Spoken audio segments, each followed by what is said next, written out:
Okay.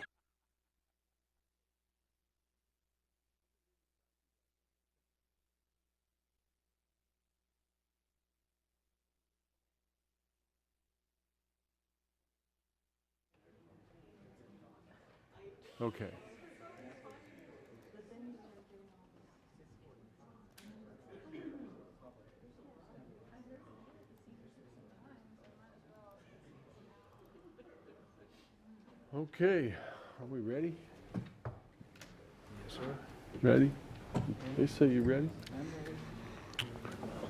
Well, good evening and welcome to the Lawrence City Commission meeting. The mayor has advised us she will not be in attendance tonight, so we're going to do the best we can in her absence. Guess we can start off with recognitions, proclamations, and presentations.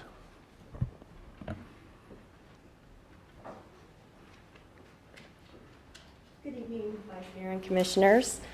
For almost 20 years, City of Lawrence employees have participated in the United Way of Douglas County Workplace Giving Campaign. Kevin Giroux and I served as co-chairs of the committee this past year. In addition, each department has representatives that serve on the committee, and I'm going to go ahead and welcome those members that are here tonight to come up and join me, please. Captain Adam Huffley with the Police Department. Sherry Souls is with Finance. Zach Baker, Public Works. Sandy Day, Planning and Development Services. And then we have a few members of the committee that were not able to be here tonight, but I want to make sure and recognize them as well. Vicki Stanwyck with our City Attorney's Office, Michelle Ferguson, IT, Allison Dudley, Parks and Rec, and Ray Buckingham, Utilities. These people are rock stars. They absolutely wowed us this year. They're, thanks to their enthusiasm and hard work, employee participation, and our total contributions were up significantly over last year's campaign. The new CEO of United Way of Douglas County, Jeanette Taylor, is here tonight. And at this time, I would like to go ahead and invite Jeanette up and then the committee members up front for presentation of the check. You guys want to go ahead and join Kevin?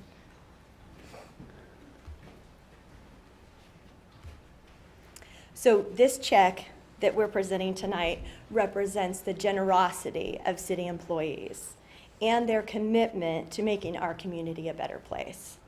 So on behalf of the employees of the City of Lawrence, the committee would like to present this check to United Way for a total of $37,099.42.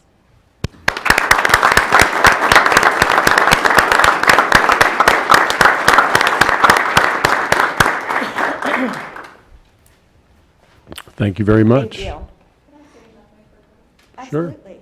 So I've only been in Lawrence for about 2 months or 3 weeks, and it's just been heartwarming, like the support that I've seen for United Way and for the people in Douglas County in general. And I'm really appreciative. This is one of our, it's a stressful time because it's our campaign and we're in the middle of it, but just knowing that we have workplace campaigns that really have people behind them and teams that really work hard to help us secure funding from our agencies, I can't thank you enough. So I truly appreciate all of your hard work and your effort, and we greatly appreciate your donation this year. Great. Thank you.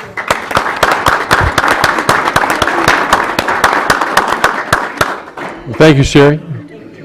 Sure. We do pictures. Stand up here. Yeah.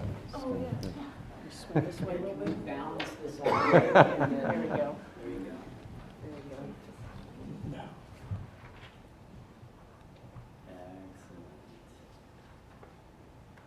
Great. Got it. Thank you. Thank you, Sherry, and thank you to the committee and all the employees.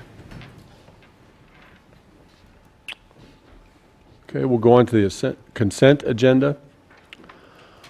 All matters listed below on the consent agenda are considered under one motion and will be enacted by one motion. There will be no separate discussion on those items. If discussion is desired, that item will be removed from the consent agenda and will be considered separately. Members of the public wishing to speak to an item that has been pulled off the consent agenda will be limited to 3 minutes for comments. Are there any items on the consent agenda that a commissioner wishes to remove? Okay. Is there anything on the consent agenda that a member of the public would like to remove from the consent?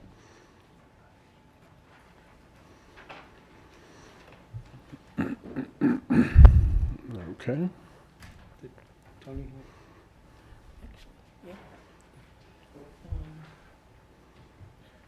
Sorry. Is there something that you'd like to remove from the consent agenda, sir? Yes, I'm sorry. I'm Anthony Berry, Berry Law Offices. for What's the Champion What's the Builders. number? It's number 6. It Number is the 6. award. Okay, we'll come back to number 6. Yeah, thank you. Okay. Do we have a motion? Oh, thank you, Mike. 6C. We also have claims.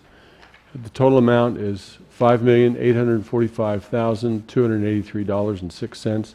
The total vendor account is $263. Mayor, with the additional claims and exception of item number 6, C, I would make a motion to approve the consent agenda. Second. Okay.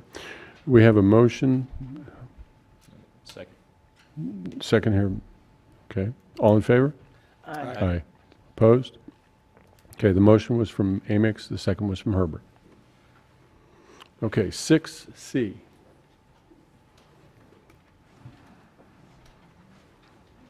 This is the award bid number SB B175802017 JW1. Good evening, Vice Mayor. Do we have a presentation from the staff on this at all? You know, I think our practice is to allow the person to Okay, indicate great. their concern with the item Okay. and then let the staff respond to that. Thank you, Tom. Go ahead, sir. Good evening, Commission. My name is Anthony Berry. I go by Tony. I'm with Berry Law Offices in Topeka, Kansas. I represent Champion Builders LLC.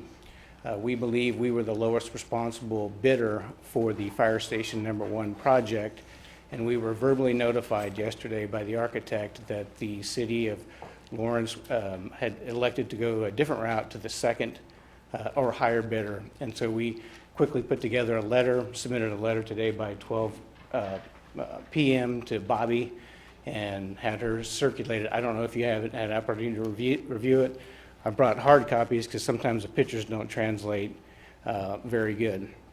The primary confusion that runs, or some of the confusion that runs from my client, Mr. Murray, on bid day, he was $90,000 low.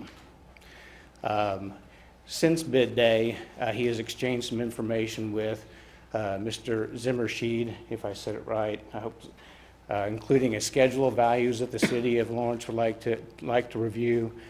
There were some questions whether or not Champion Builders had included everything in the bid, was everything covered, and then a subsequent conversation with Mr. Zimmershed, who was the restoration masonry contractor, which is restoration waterproofing, who is the mason contractor, who's your floor subcontractor, which information was transmitted back to Mr. Zimmershed.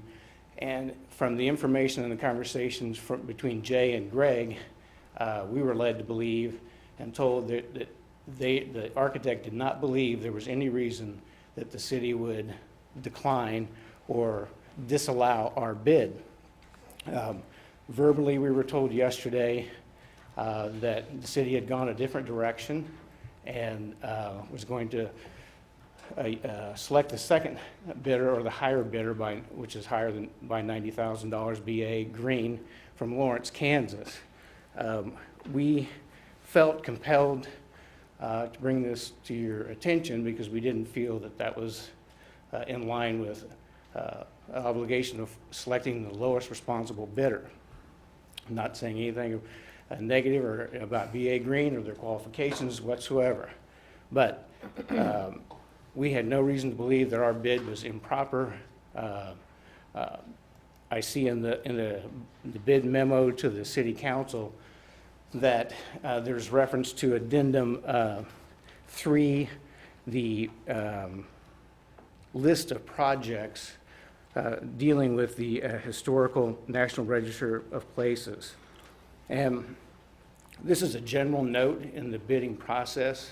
We were never led to the understanding that it was a bid requirement, that this would be an automatic. May I a motion for additional time? I think that you're explaining the issue, so, I mean, yeah, this is different than public comment. I think this is a presentation. Thank you, though, Sherry. So, in the general notes, it was addendum 3 that was provided after the first bid conference, pre-bid conference. The general notes stated that the building contractor shall provide with their bid a list of projects that have been completed in the past 5 years for properties on the National Register. Mr. Murray had not worked on a list of projects in the last 5 years with the National Register. However, we submitted, and he had submitted the information regarding his work on the, of all things, Evel Knievel Museum, which is attached to, they refer to it as a historic building, the historic Harley-Davidson building. It's not on the register, but it is, and we showed the pictures. It shows quality work where you take an old 1935 building, tie it together with a new project, and do a quality first-class job. So the question being is, in our mind, is was this general note an absolute precondition to accepting any bids? No one ever mentioned that this was a drop dead. If you don't have this list, don't bid. Even after the bid, we were led to believe that our qualifications were not in question.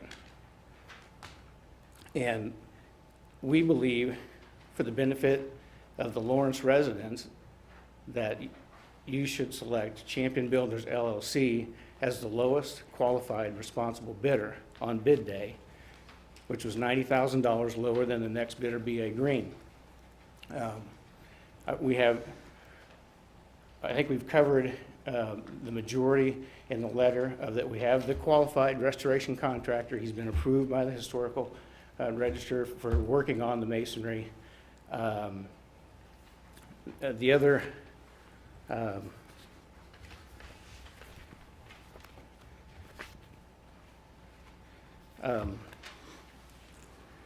the other thing to bring forward to your attention, and what I've kind of struggled with, is this general note. And doing the research within 24 hours, trying to quickly come up to speed, and looking at the Kansas Rehabilitation Tax Program, it seems to me to be that the onus is on the owner to apply for the tax credits.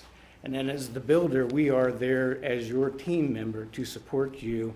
And there is a list of examples of accepted qualified expenditures, and there's a list provided by the state of non-qualified. Our job is to provide that information to the owner in support of your application for tax credits. But it's not complicated. This is not, it talks of exterior building surfaces covered. Masonry, yes. Examples of non-qualified landscaping, sidewalks, parking lots. Well, Mr. Murray is adequately set up as a general contractor. He has a certified public accountant on staff, Greg Hughes. They can differentiate between the deductible and non-deductible. I call them deductible and non-deductible, but qualified versus non-qualified.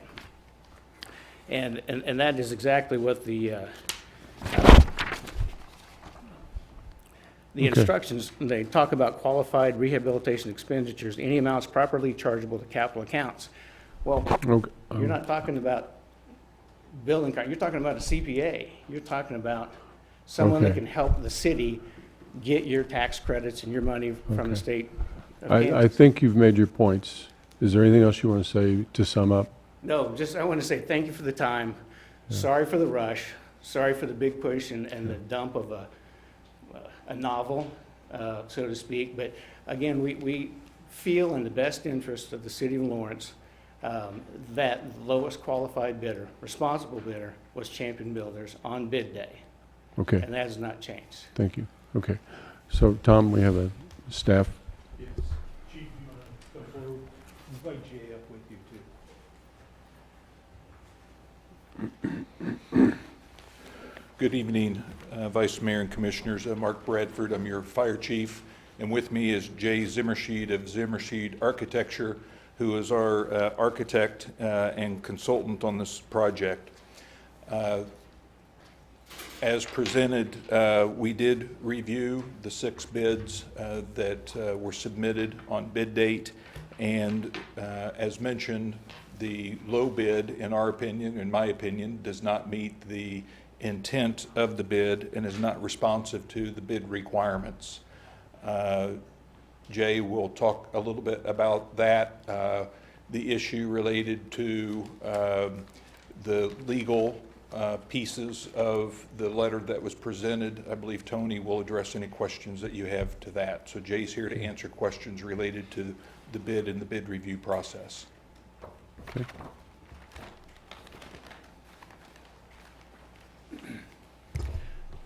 Hi, Commissioners. Thank you for having me. I guess, Just open for questions. that you yes, may have please. For our review. So did they submit the proper documents with their bid? The document, addendum number 3 that was being referenced had some specific requirements that relate to qualifications of the bidders, and that's why it was requested on bid day, so we would have it to look at. Traditionally, architects will get schedule of values from the contractors to look at it, to just go through it and be sure that we believe everything is covered, and that's traditionally how that process goes. You don't want to get down the road and not have a big piece of a project covered when you're already under contract. So that's what that was. The bid process started with a review of the low bidder. They did submit qualifications, but the specifics of the information that he listed under the general notes were that they requested information of in the last 5 years, so 5 years was a requirement, on work on projects that are listed on the Register of Historic Places, be it national and or state, and then also for projects that performed work in accordance with the Secretary of the State Interior Standards for Rehabilitation that were able to receive tax credits. And the reason that's kind of a big deal is because on historic structures, that can be a very, very significant number. In this case, it's hard to put a hard number on it until you get through the process and have all the individual numbers for the actual work performed, but it likely looks close to $1 million in this case, or better. And so the thought process there was, via those qualifications, was having a general contractor bidding the project, watching other subs who are doing the work on the project, sitting in oversight of their work to ensure that we achieve those credits. It's a big number. They don't have those qualifications, the prime? In review of the information they submitted on their projects, no, they do not.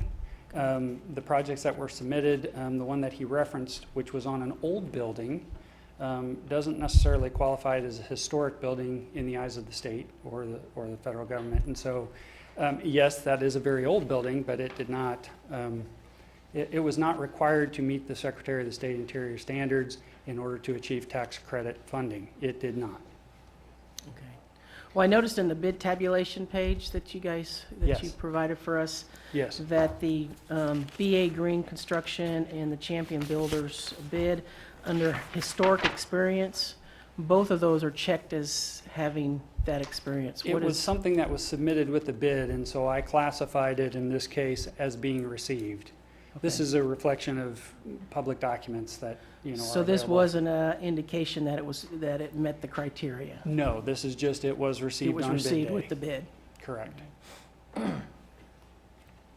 Jay, under the agreement that we have with you, your job is to be the architect and also to review all the bids and make your professional recommendation back to the city, correct? Correct. And in your opinion, that BA Green is a low qualified bid at the time? They that are the bid low was received? qualified bidder that meets the requirements. Okay. That meets the qualification requirements for the project, yes. Okay. Yes, sir. Was that explained to Champion Builders when they were notified? Yes. Their reason for rejection? Yes.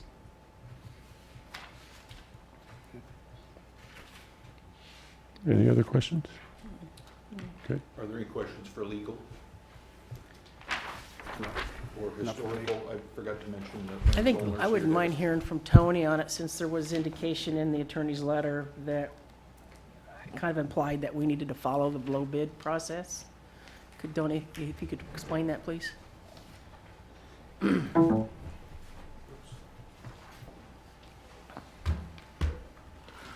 evening, Vice Mayor and Commission. I'm Tony Wheeler, the City Attorney, and I did have an opportunity to review Mr. Berry's letter this afternoon and do wish to make a few comments. Mr. Berry's letter relies greatly on KSA 13-1017, but that statute is not applicable to the City of Lawrence.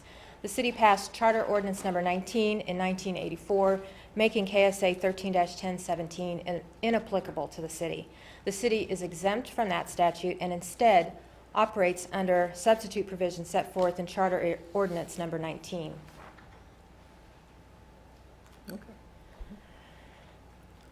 The relevant provision of Charter Ordinance Number 19 is set forth in Section 2, and I have highlighted it for you. It states that the governing body shall let all such work by contract to the lowest responsible bidder who submits a responsive bid, if there are any whose bid does not exceed the estimate. Champion Builders' reliance, therefore, on KSA 13-1017 is misplaced. The city is not bound by that statute at all. Champion Builders' bid document was not responsive. Its submittal did not provide critical information related to Champion Builders' experience with historic structures and projects using historic tax credits, as we've mentioned before. In Addendum Number 3, the city requested that bidders provide with their bid a list of projects, as Jay said, that have been completed within the last 5 years on properties that are listed on either the National or State Historic Register, and projects that had been approved for tax rehabilitation tax credit programs. Champion Builders' bid document submitted two documents. One was a letter on their letterhead referencing the historic Harley-Davidson Museum in Topeka, Kansas. As stated, that property is not a listed property, and historic tax credits were not a source of funding for that project. Mr. Berry's letter provides additional information about their projects, but none of that information was in their initial bid submittal, and had it been submitted, it still would not have satisfied the criteria of this Addendum 3. Mr. Berry tries to minimize the historic component of this project, but from the city's standpoint, it's very important. The city, if granted those tax credits, could receive a substantial award, as Jay said, that could be in the neighborhood of $1 million. And those tax credits come with strings attached, and therefore having a general contractor who's experienced with both historic structures and the paperwork and documentation that's necessary for those tax credits is an important factor for this project. The city's bid package made that abundantly clear throughout the documents. For example, on page 1 of the city's contract that was attached in the bid documents, we describe the project and highlight that the state of, and highlight that the property at issue is listed on the State Historical Register and that the city is pursuing use of tax credits to assist in the project funding. Without the recent and relevant experience with historic structures and historic tax credits, Champion Builders is not a responsible bidder in our opinion. Black's Law Dictionary defines responsible bidder as one who's capable financially and competent to complete the job for which he's bidding. A responsible bidder is one that is not only financially responsible, but who is possessed of a judgment, skill, ability, capacity, and integrity requisite and necessary to perform the public contract according to its terms. When the city evaluates bids, we look at both price and qualifications. Champion Builders' submittal was not responsive in that it did not show the recent experience with properties on the Historic Register or funded by tax credits. The next lowest bidder, their submittal was responsive, and that is why the architect recommended B.A. Green for this project. B.A. Green is a responsible bidder, and it submitted a responsive bid, the two requirements under our charter ordinance, and the contract should be awarded to B.A. Green. The governing body, in accepting the architect's recommendation, will be acting lawfully and in compliance with Charter Ordinance Number 19, the law that governs this project award. Thank you, Tony. Any questions?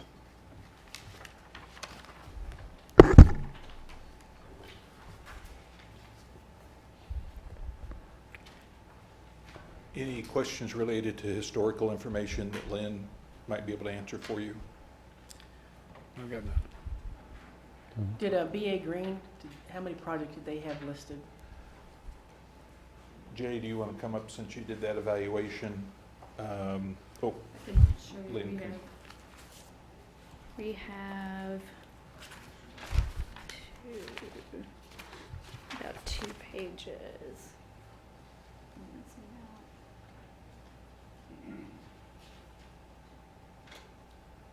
They had 2 pages, and the ones you see in highlight were historic projects. And those all received tax credits? Not all of them. In order to verify, we go through the State Historic Preservation Office and ask them to pull how many have been approved and what number. And in order not to cause a great burden on their staff, just ask for a few of those larger scale projects to verify that they had been approved within the last 5 years, and got a verification on several of How many? those. 2 within the last 5 years, 1 that's currently open, in addition to the 2. Okay, thanks. I would add that we did contact the University of Kansas, and I always mess up his last name, Mark Reisky, who is one of the lead architects, and he informed us that all of the projects at the University of Kansas go through the tax financing process, but we only verified the large ones. Okay, thank you, Mark. do have one more question. Okay, Mike? One more question of Jay, if I could. Did the other firms who bid on the project include all of the necessary information to evaluate them? I would have to get the bid form to be completely No. accurate, but I believe we had Yeah, I 6 don't have bidders, that. and I think we had 3 that provided information and 3 that just didn't provide any Okay. information at all. I think that's correct. Okay. Um, I remember seeing that, I just If can't it- find it in front of me If it's right on now. the bid form as an MP, that's Right. not provided. Right. So, All right. Okay. thank you. Vice Mayor, that concludes our, Okay, unless thank you, there's Chief. any other questions, I want to thank the departments for participating in this, and again, if you have any other questions Okay. that we could answer. Okay. Thank you. I guess we'll open it up to public comment. Any public comment on this issue? You've kind of had your piece, but come on up for 3 minutes. Can I get 3 minutes? Yeah, we'll do it this time. I couldn't see the letter of the references for the VA Green, but maybe we could request it after the fact. Commissioner Larson, I would like to point out that you have a keen eye, and I on the bid sheet, checking it off as being an approved bid. I appreciate that. But I want to make this clear, and this is a general note. This is not in this project specs at the bidder qualifications section. It says, if you're a qualified bidder, here it is. This is a general note. This general note doesn't say, hey, red flag. If you have none of this, then don't waste your time. Don't keep coming back. Don't keep coming back. It doesn't say that. And so this is a general note. If you want to use it for your consideration, that's fine. But we're not talking about splitting the atom or rocket science here. This is a Kansas Rehabilitation Tax Credit form. It tells you what is qualified, what's not. We have a CPA on staff. For $90,000 for the city of Lawrence, I think we could more than adequately cover and assist you in your application for your tax credits. That's our job. Build you a first-class project. Secondly, support you in your tax application. But again, nowhere in the general notes did it say, don't bid this project. And so I think you run the risk of, now you're telling bidders, hey, we can pick whoever we want. You come over here, we'll take your bid, we'll work you out, we'll ask you for your letters of recommendation. What other jobs did you do? That request came after the fact.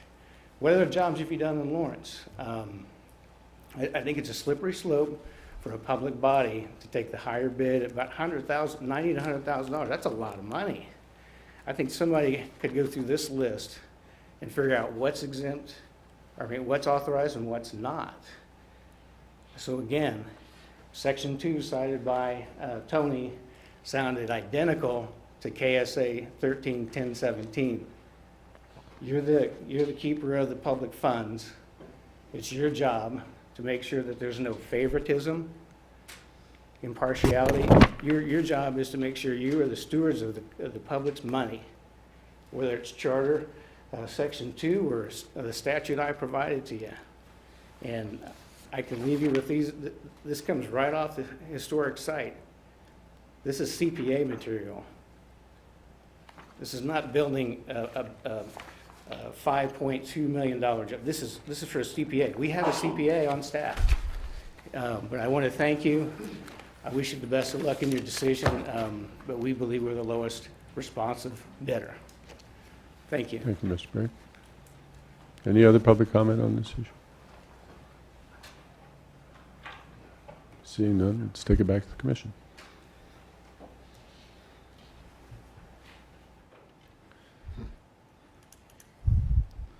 Well, I appreciate, coming here and discussing this with us. As a former contractor, I have lost bids based on items like this. So I know how important it is that everything be submitted with your bid. So I'm going to go with staff on this, because I do believe very strongly in the process, and if the process wasn't followed, then unfortunately, your company can't get it this time.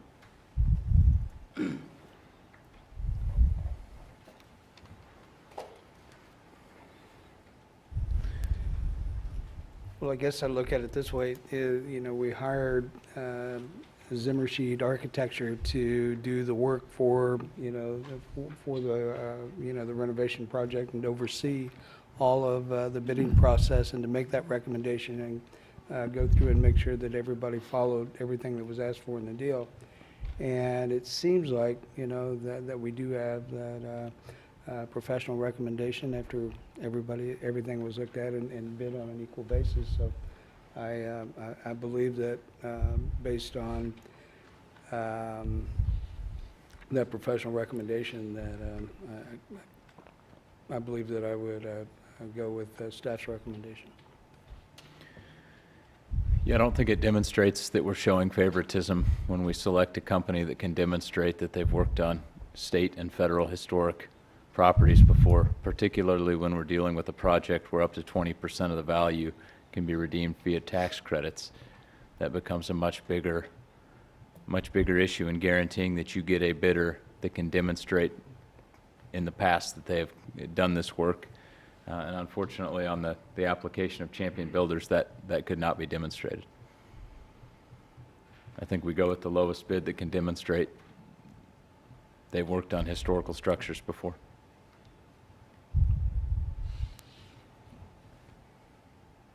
Okay. So I would make the motion that we award the bid for Fire Station Number 1 and Senior Resource Center for Douglas County to BA Green Construction Company in the amount of $5,335,240. Second. Okay, we have a motion and a second. All in favor? Aye. Aye. Opposed? Passes unanimously. Thank you. Okay, so that's it for the consent agenda. We'll go on to public comment now. The public is allowed to speak to any items or issues that are not scheduled on the agenda after first being recognized by the mayor. Each person will be limited to 3 minutes for public comment. As a general practice, the commission will not discuss or debate these items, nor will the commission make decision on items presented at this time. Rather, they will refer to the items to staff for follow-up if necessary. Individuals are asked to come to the microphone, sign in, and state their name and address. Speakers should address all comments and questions to the commission. And obviously, I don't do this all the time, so I appreciate your consideration and keeping your remarks to 3 minutes. The clock's over there, and hopefully you'll be able to address your comments in that period of time. I guess I'd like to kind of take a step back and remind folks the reason that we ask people to defer comments on our agenda items and not do them in public comment is because we used to do public comment at the end of the meeting. And people would have to sit through our entire meeting to be able to talk for the 3 minutes. So what we wanted to do was make it easier for people to come in and have their piece to say, and then we'd go on to our regular agenda. So with that, sir, sign it. Regardless of what that is, my name is Chris Berger, citizen. I'm going to be here for later, but I'm not sure when I'll be back again. I just want to thank Mike. You've been on this commission for a long time. And it's always been, I mean, it's really been Say a, it like that. and your hair is never gray. Yeah. And it's been a great pleasure to have someone who's been on Mass Street, who's a business owner, who is a service provider and is accessible and open, and is such a great public servant, frankly, for the city of Lawrence. And just want to take the chance to say thanks. Thanks, Chris. Had an opportunity to work with a lot of really good people. Thank you all. Hi, I'm Janine Cardine, and I live at 2807 Ridge Court. I'm here today because I've been emailing all my very pleasant and intelligent commissioners and members of this city, because I was a little surprised in reading the Lawrence paper to see that they were going to dump that much nitrogen into the water, the river, and well, I'm talking about the mid-November articles in the newspaper that made us aware, and I was really concerned because I have a background to understand this topic. I have a degree from the University of Wisconsin-Madison in agriculture, horticulture, plant pathology, and integrated pest management, and I myself found it not believable that that much nitrogen going into the water, that you would be able to monitor it close enough to make sure that Johnson County's water districts weren't safe.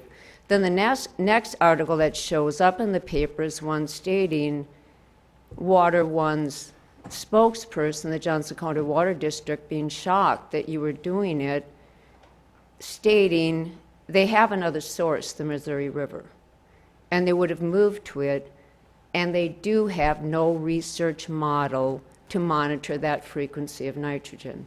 So where I'm leading with this is I'm not a non-resourceful person. I have talked to someone who's a good problem solver on these sorts of things and has overseen big cleanups like this. So I believe I'm going to pronounce your name wrong, but Elaine Grisler, who is Sahara Club of Kansas's communications and education outreach person, she's made it clear that the Sahara Club would be available, and they would really like to see a bit of a committee formed that would help oversee this cleanup.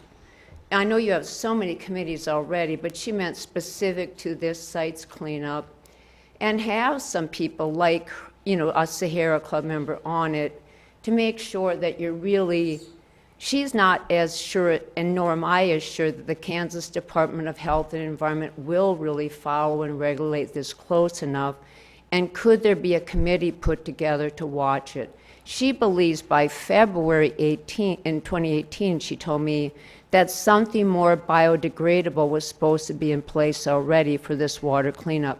So that's what I'm asking, and I'm also trying to sort her name to other people that might be able to help get a committee like that together, and at least have someone like her or someone with her background on it to make sure the cleanup really happens effectively. Because sometimes the Kansas Health of Environment and Health doesn't follow through, doesn't have the time to.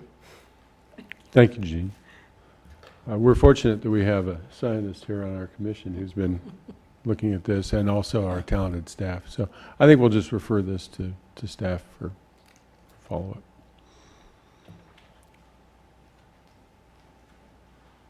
Any further public comment? Okay, we'll go on to the regular agenda items then. The public is allowed to speak to any regular agenda item or give public comment after first being recognized by the mayor. Each person will be limited to 3 minutes for public comment. Individuals are asked to come to the microphone, sign in, and state their name and address. Speakers should address all comments and questions to the commission. Okay, our first item is to conduct a public hearing to consider a request to vacate a pedestrian easement designation located within Tract A of Landon Court Addition, a minor subdivision in Block 1, Westwood Hills, submitted by Larry Wedman, property owner of record. Mayor, I'd make a motion to open the public hearing and Second. defer this item until January 16th of 2018.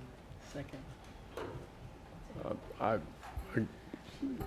Okay, we have a motion and a second. I'd like to discuss that. If somebody came here to talk about this tonight after having gotten notice, I guess I'd like to give them a chance to do it if they can't come back for the deferred time. Okay, you want me to do it in two? Yeah, if you do it in two, if we open the public hearing and see if anybody wants to talk, and then we can defer it. Yeah, I if make you- a motion to open the public hearing. Second. All in favor? Aye. Aye. You might want to emphasize that the next action is to defer. The next so that action is to If defer. somebody's here and. If somebody's here and wants to talk to this issue because they received notice, now's the time. Otherwise, seeing none, let's go ahead and do that second motion. Okay, I make a motion to defer this item defer the public hearing until January 16th of 2018. Second. Okay, so we have a motion, second. Amix Larson, all in favor? Aye. Aye. Passes unanimously. Okay.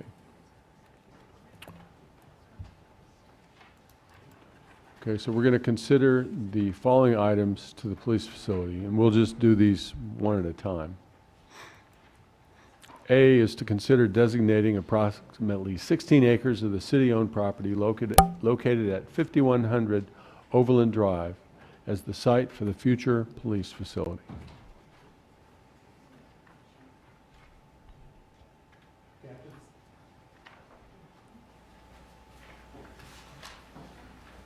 Vice Mayor, Commissioners, Anthony Brixis, Police Captain. Melinda Harder, Utilities Engineer, will be joining me here in just a second. And together we are, under the direction of the City Manager's Office, heading up the project for the police facility. So tonight we're going to talk about two things, and like Vice Mayor said, it's two separate selections, but the first one would be the site selection of the police department. And then Melinda is going to get into some different building methods, but we are not asking today to select any method for a police building. I think that's a discussion that we will have to take up on down the road after we decide some more things. I believe what we are asking tonight is that you be able to consider alternative delivery methods.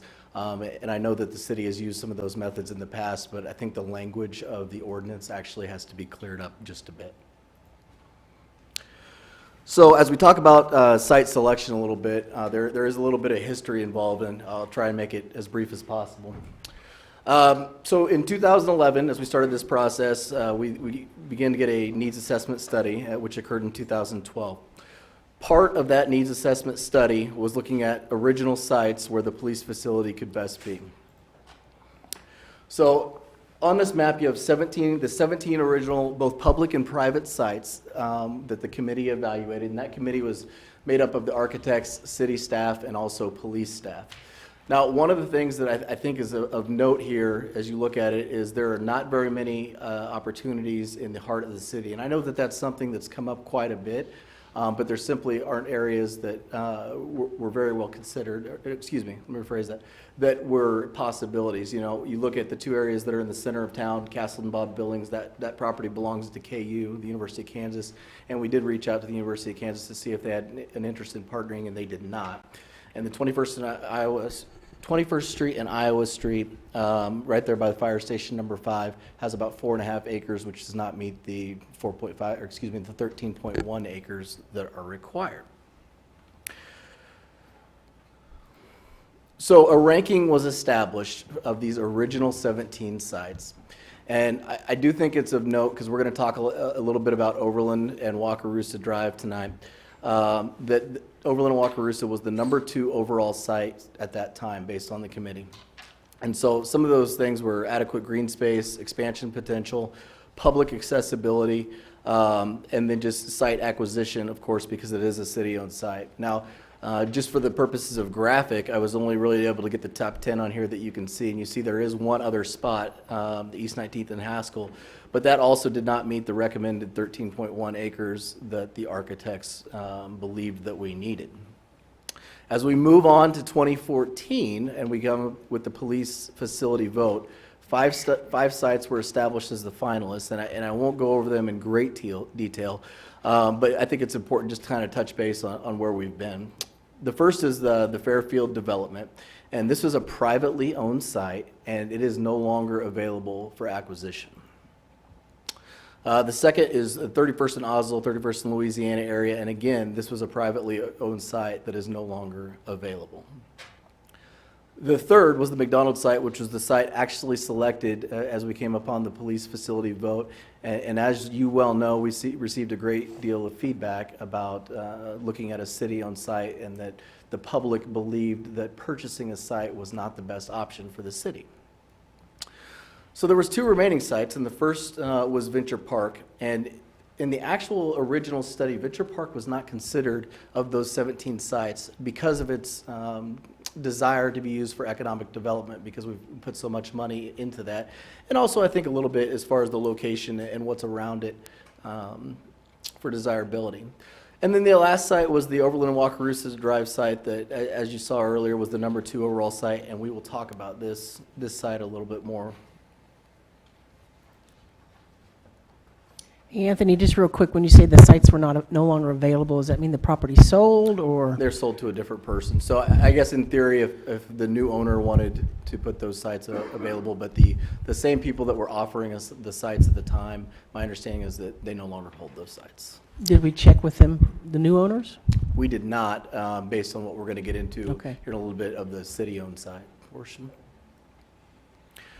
So where are we at today, and how do we get here? In 2017, you all provided $1.5 million for design of the police facility, and also site selection at that time. And we elected to hold on to that budget to the period of now until we could actually figure out how we were going to get the police facility done.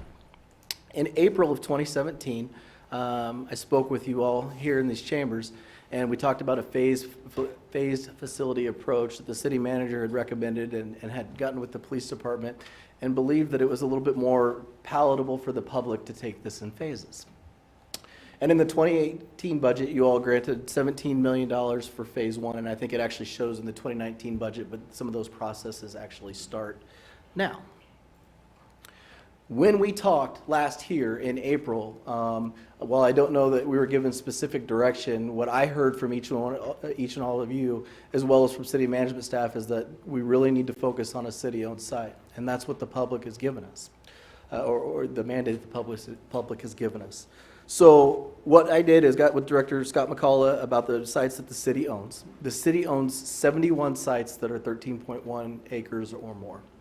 Now, of those sites, all of them, except for the Overland and Wakarusa Drive, fall into one of these four categories. The first is already in existing use, and that's a wide variety of uses. It could be parks, it could be a water plant, very much a wide variety. Portions or all of the site are in a floodplain. And I believe as we talked in April, we talked about how a police facility can't be built in a floodplain, and some other places that people were offering in the past have come up in those areas, and that's just not an option. Outside the primary city limits, meaning the city owns the property, so I guess technically it's in the city limits, but it's outside what we would consider the main city limits and more in a county location. And the last is targeted for economic development, and everything that's in there falls at the Venture Park. So those are the sites that are in Venture Park. So we've talked about the two sites that are city sites, and I think it's important to cover both of those briefly and before we get into further questions. The first is the Venture Park site, and at the time it was a 14.4 acre site and approximately $650,000 to $700,000 in development. Now, I want to say at the time, very specifically, because Block A, which you see in the blue, was the original site designated for the police facility, and that site is now in agreement, I guess, for Band Trust, is my understanding, talking with Assistant City Manager Diane Stoddard. There are a few blocks available in Block B. I think it's probably important to note that those blocks are along 23rd Street, and certainly that could be considered prime real estate for what the property was originally designed to do. Now, as we talk about advantages or disadvantages of the site, I think there certainly is an advantage being located at least somewhat near the jail, but I don't know that it's quite the advantage that at least has been brought to the attention of me. Typically, a patrol officer, if they take someone to jail, would take them to jail, book them in, and then go back to their beat, so wherever they are going within town. So while there is some advantages to having a police station near there are also some things where it just doesn't apply. As I look at the Venture Park site, the biggest thing, or one of the biggest obstacles that I see, is that you see there's 23rd Street up there, and K10 is actually no longer there, but it is shown in this graphic. And that is the only arterial street that is really right there in that area. I think that's important because any of us can drive down 23rd Street from 4 to 6 p.m. and understand how busy that is. It's also important because the arterial street is only coming in one way, meaning if we continue outside of town, continue on it eastbound, we're going to be going outside of town. I think that's significant for access, not only access for police officers going to calls, but access to the public and ways to get to the police department. So the other site that we're talking about is 5100 Overland Drive, or Overland and Wakarusa is also referred to. And on this site, if you recall from our April discussion, there is 29 acres. We are asking that approximately 16.5 acres be designated as the police site. And we've had communications with Director Derek Rogers and then the former Director Ernie Shaw about that. And talking to Derek Rogers, I think we have some interesting ideas on how that can be a really useful public space, a shared public space, whether it's trails or different equipment that the public can come and use and share with their police personnel. Now, I think it's of note as you look at this graphic to notice that Free State High is over here, and certainly that is a consideration in all this. And before I came and talked to you in April, we contacted the school district and let them know that this was really one of two potential sites that we were looking at. It kind of made it known that Venture Park probably didn't meet all of our needs. So after an initial discussion, a follow-up discussion was had. And at that time, I talked to Mr. Tony Barron, which is the executive director of the facilities there at the school district. And during that time, he didn't, at least at that time, I didn't get any indication that there was an issue with a police department in there. The school did have some interest in possibly acquiring the land at a later date for a school opportunity, since you already have a school there. And we had some conversations about that, about what land the school might have that would also be beneficial to the city, and really didn't come to any real conclusion on that. And I think as a follow-up to that, Mr. Marcus had contacted me after your joint city-county meeting and let me know that a school board member did have some concerns about this, was aware of it and had some questions, and asked if we had reached out to the school, and I, of course, told him that we had reached out previously.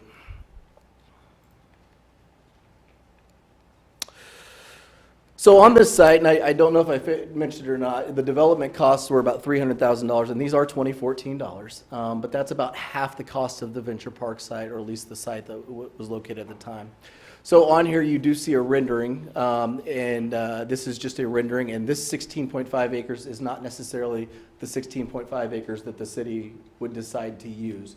Most likely it would at least be on that southwestern half.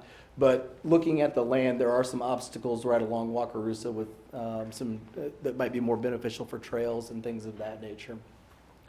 Now, one of the things that I think is so important to note as we look at Free State High, as we look at the residences in and around the area, is we talk all the time in our department with our new chief, Gregory Birch Jr., with the city, with you all, and with community members about community policing.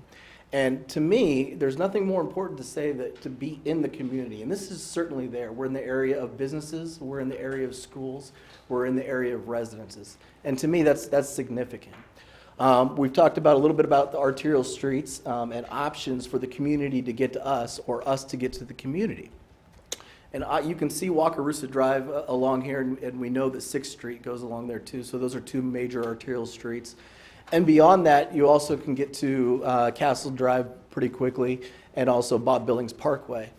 To me, there's an extra benefit too, possibly for some of our residents on the sides of towns where this building is not. Because we are looking at the northwest area of town. That's unfortunate that we can't be in the center of town, but we need to be able to get to different areas of the town. So if I was responding to a call and I needed to go to North Lawrence and it was a very busy time, I have some options. I have some options to either go down 6th Street and try and cross the bridge, or also to jump on I-70. And that could be very beneficial to our residents in North Lawrence as well, just our ability to get there a little bit quicker during an emergency situation. That same logic applies along the western half of the city, and probably more specifically the south and southeast portion, where we're able to now use K10 to quickly get to those areas. This location, to me, is not perfect, but it is by far the best location available. And under the ask that you provided us, which is to provide a city-owned site, I do not believe that the two are really comparable. It gives us the option of future expansion. It gives us the option to be close to the ITC, because if you remember, this is a phased police facility approach, and I think it's extremely important that we minimize the distance between whatever phase is left at the ITC and whatever phase goes to the new facility. It gives us the opportunity to be part of the community, and the community to be part of the opportunity to be part of us. We're going to transition a little bit and certainly take questions on the site a little later, or if we have some now, we can do that as well. But in speaking with Mr. Marcus, Ms. Harger is back here, I think maybe far off in the corner here. Mr. Marcus had sent us to a planning, designing, constructing police facilities, and I do think that's important. While building buildings is certainly Melinda's expertise, it is certainly not mine. And while police is a little bit more of my expertise, it is certainly not hers. So we spent a couple of days in Dallas and thought it was important to note, because this really is a different process than we've really gone through in this city before. And in that, you know, we did learn, of course, the construction side of it, or the simple side of it, of taking your site and turning it into a new police building. But we also learned that there are some very specific features that we have to look at going forward. And some of those things might be something as simple as the computer or the technology that goes in it, which is pretty significant in how you put that in. We learned that this building has to be a storm shelter, which I don't know that was known at the time where we originally got this bid, and it is a significant cost impact. We have to be rated up to 250 miles an hour because of the type of building it is based on the current building code. So learning these types of things was pretty good. We also learned the logistics, such as how we're going to move in potentially later. One of the benefits I thought was listening, and I'll get into this more, listening to the people who built the buildings.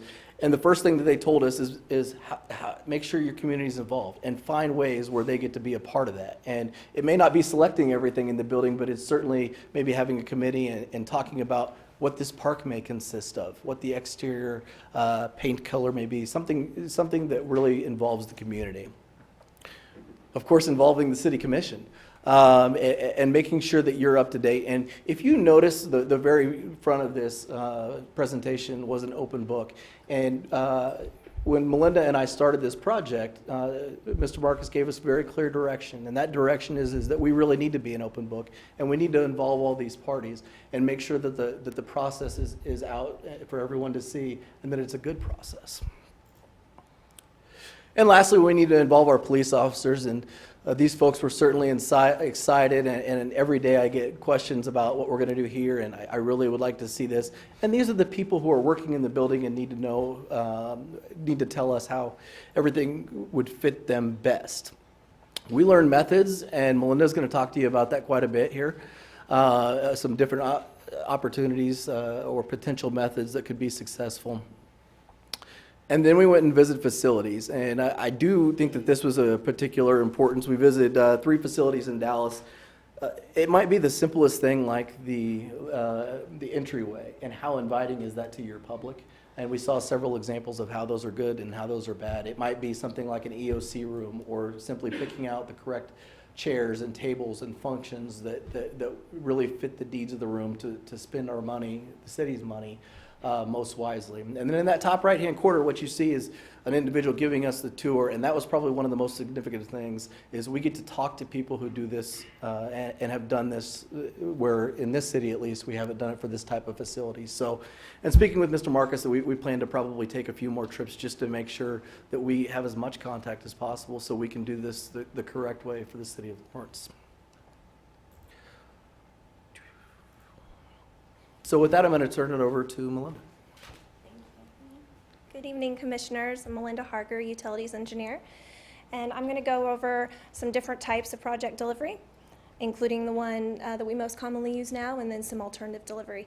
And when we talk about alternative delivery, we're talking about the system that's used from the conception of that project, early planning, all the way through to the completion of construction. Different project delivery methods, they use different contractual arrangements between the three main parties, so the owner, the designer, which is the engineer or the architect, and the contractor. They also involve those parties at different times in the process. So we'll get into that as we get into the different types of project delivery. So first, we'll start with the most common and familiar method, the traditional design bid build. With this delivery method, there are two separate contracts, one between the owner, and the owner being the city in this case, and the designer, and then another contract between the owner and the contractor. This works really well for simple and well-defined projects, and we'll get into why that's the case on those specific type of projects. So with this being a very linear process, you start with the design phase. So there's an RFQ or an RFP sent out to receive proposals from design firms. A design firm is selected. It can be, the design firm can be selected based on qualifications, but fee can also be a factor in that.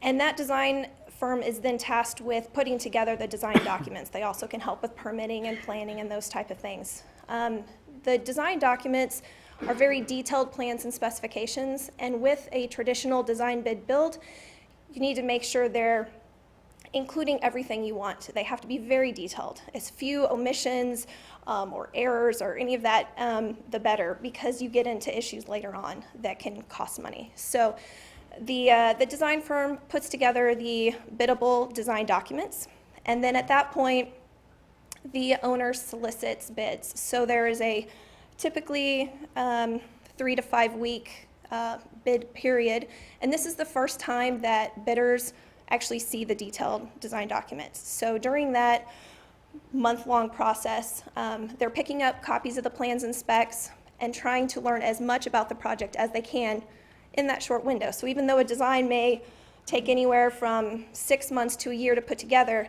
the contractors, the bidders, are now trying to absorb it all in a pretty short time period. So they're looking at that at detail. They usually have a team take bits and pieces of it and work on their bid. During that process, there's questions and clarification that's needed. So there's pre-bid meetings held. There are questions submitted to the architect or the engineer and to the city, and those clarifications are made via addenda, and so that then is made part of the biddable documents. So then after that process, at the very end is a public bid opening. And it's at that point that you learn the ultimate costs of what you're looking at doing, of your project. The design consultant typically puts together an engineer's estimate based on their knowledge and past projects and experience. But this is the first time you get the contractor's input and actual hard bids that they've collected from subs. So at that point, if the project is below the engineer's estimate, if it's within the project budget, then you move on. If not, there's chance for redesign and rebid. So even though it's a linear process, sometimes you have to go backwards if you're off on that cost estimate.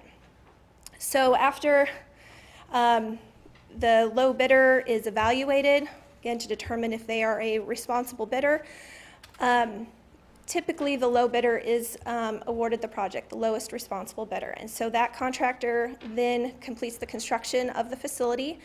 Along the way, if there's clarifications needed, if there's questions, different interpretations of certain things, or if there's conflicts in some of the design elements, then questions come up, and that's if those changes, design changes that have to be made at that point involve additional costs, then that's when you get into change orders.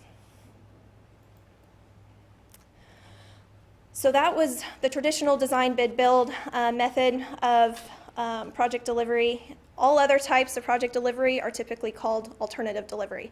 So with alternative delivery, one of the common aspects of that is that you involve a contractor or builder sooner instead of waiting until after a public bid opening to select that contractor. Different forms of alternative delivery bring that contractor in earlier based on any combination of qualifications, fees, cost. They might submit a guaranteed maximum cost on something. There's still options sometimes for them to bid, but maybe they're bidding on a 30% design and they have to provide some of the rest of the design as part of that.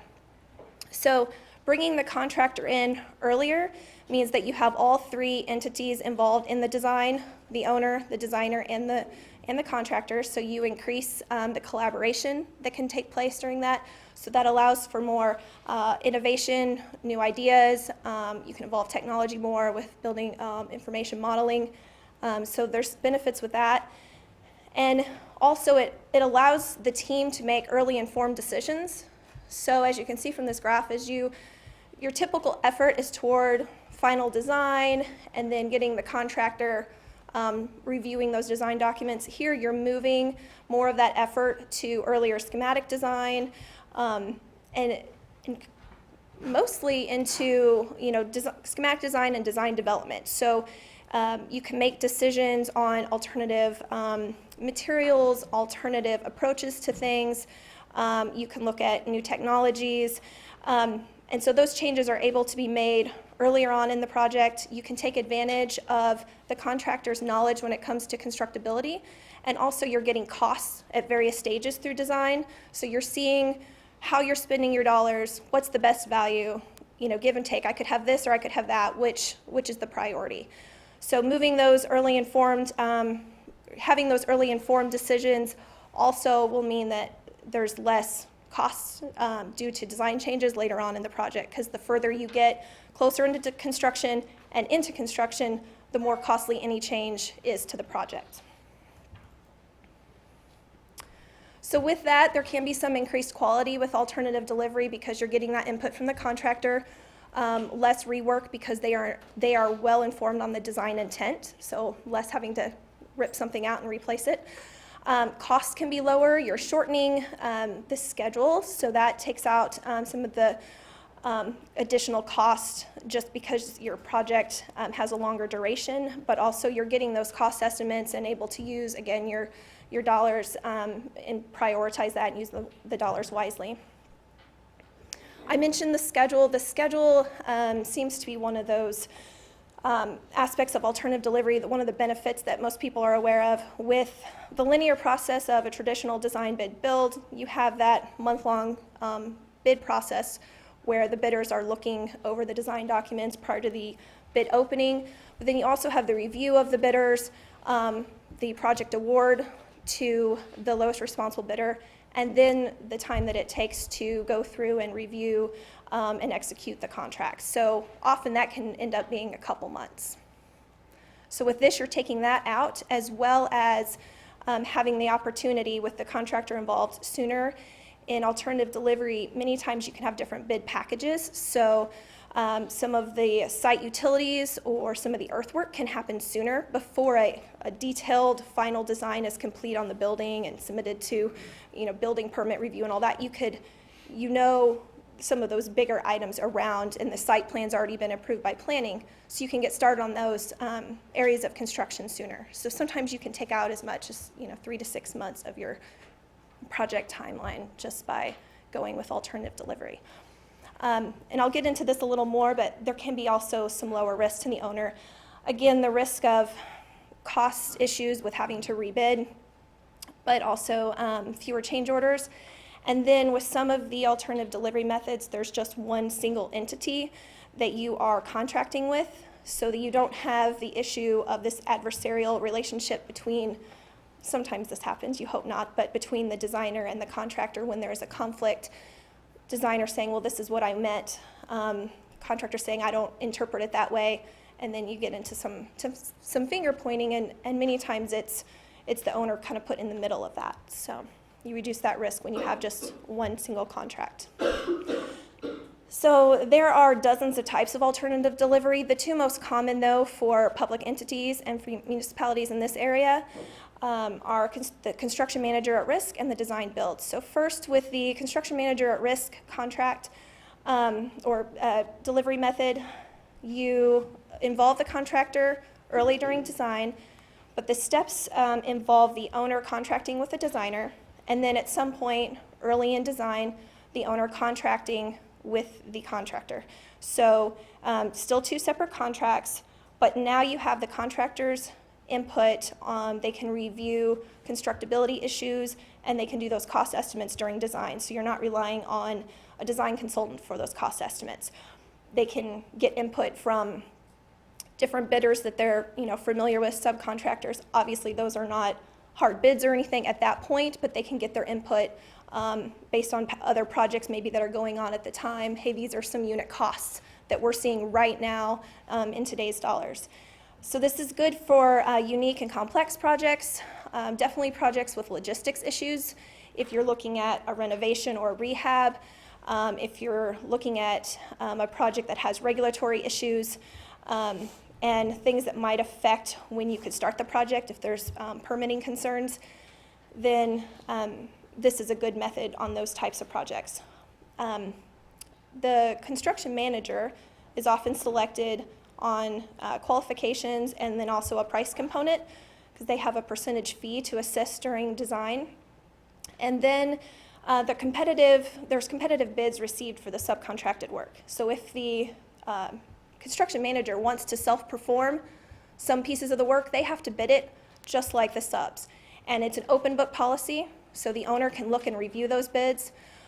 Again, they can look at the lowest responsible bidder. So if there is an issue with one of the low bidders, you say they have these legal issues, or it doesn't look like they have the manpower to do what's required here, then you can move to the next lowest bidder.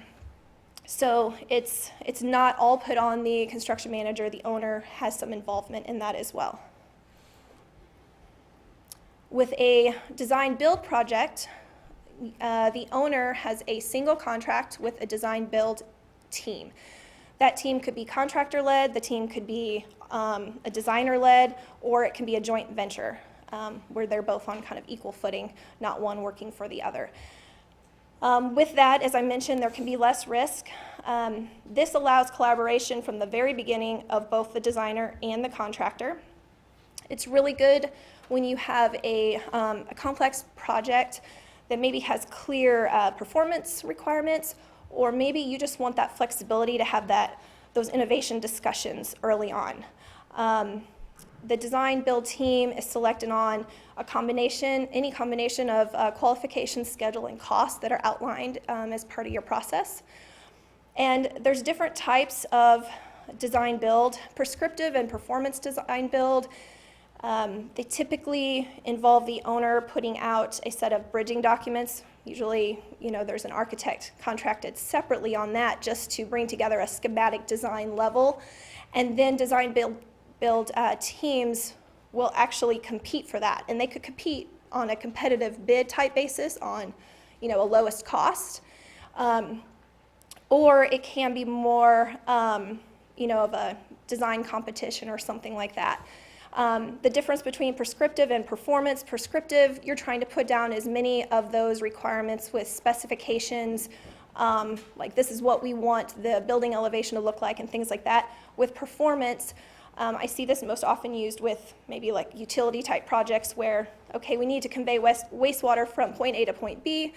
The path, there's options on which path you take. but, you know, we have to work out property acquisition possibly, but the types of pumps you use, you know, the number of pipes you use, and all of that is kind of left up to a performance spec. So we want it to perform in this way, but the specifics can come down to the design build team to decide. And then with a progressive design build, it has the name design build because you have that single contract, but this one has really evolved in the last 5 to 10 years, and this is a combination of a construction manager at risk, so that's CMAR, and design build. So with this, you bring, you don't have those bridging documents, and you bring the team together from the beginning, and you also go through and you get competitive bids for the subcontracted scopes of work as you get toward the end. So just like with a CMAR project. Progressive design build has been used by others in Kansas, and it's proving to be pretty successful because it has the advantages of both CMAR and design build.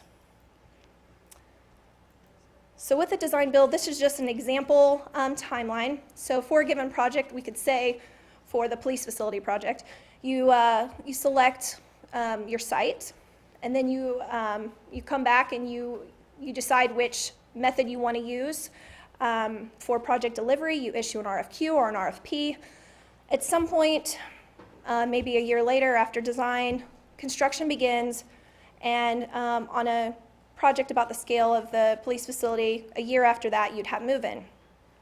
The difference is, as I mentioned before, if you go with alternative delivery, you can kind of shrink that timeline by 3 to 6 months by eliminating a bid process, the formal bid process for a general contractor. You would still have your sealed bids, but you could do them in bid packages.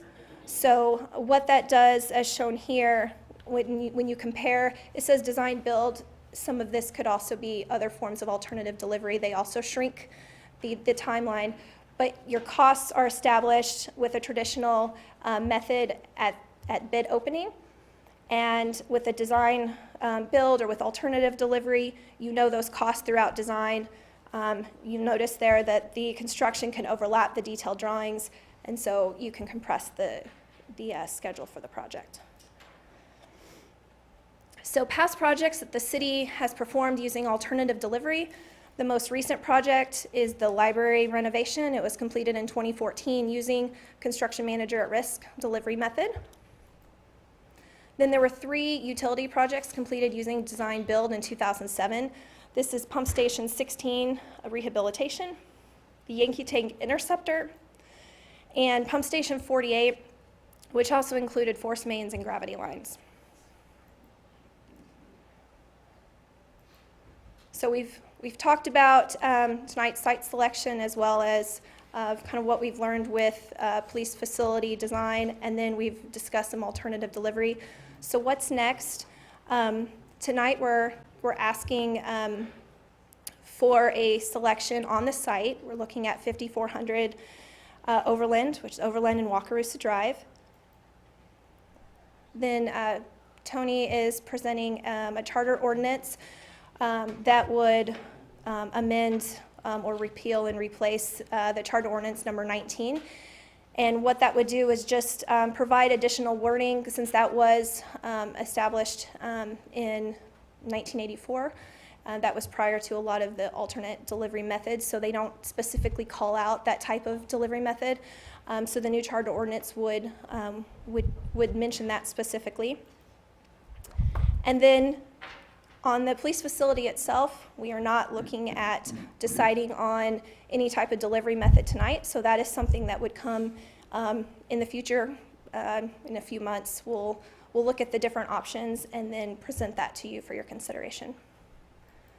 So with that, we'll open that up for questions, both on the site and on project delivery. I'd like to hear from Tony first. Or which, yeah. Yeah, let's hear from Tony. Sure.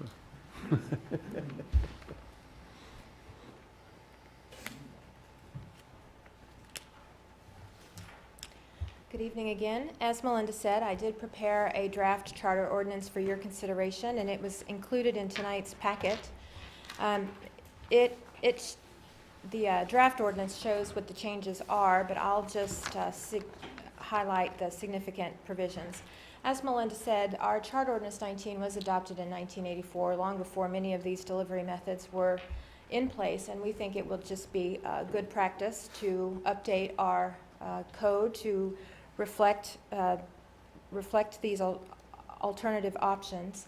And a number of Kansas municipalities across the state have already done this and have amended their charter ordinances to allow for different methods. So that's what we're trying to achieve here. I'll just highlight quickly for you, proposed Charter Ordinance 45 retains the requirement for sealed bids for public improvements costing in excess of $50,000. That amount was previously established by the Commission. Unless the governing body elects to have the construction or reconstruction done by an alternative method, as provided for in the new Section 3 of the ordinance. Under new Section 3 of the Charter Ordinance, the governing body would have to make a finding that the alternative delivery method is in the public interest, and the governing body could authorize the use of an alternative method such as the design build or CMAR or the other methods that Melinda discussed tonight. Because it is a charter ordinance, there are special provisions that must be required for its passage. The ordinance has to be titled a charter ordinance. It must specifically identify the statute and the portion of the statute that's made it inapplicable, and our draft ordinance does achieve that. Second, the passage requires a vote of 2/3 of the governing body. In this instance, that would be 4 commissioners would need to vote in favor of it. It has to be published in the newspaper once each week for 2 consecutive weeks, and then it is not effective until 60 days after its final publication. This period allows time for the public to petition for a referendum on the matter if the petition meets certain requirements. If a valid petition is not filed, then the charter ordinance would become effective on the 61st day after its final or second publication. With that, I'd stand for any questions on the draft ordinance. Thank you.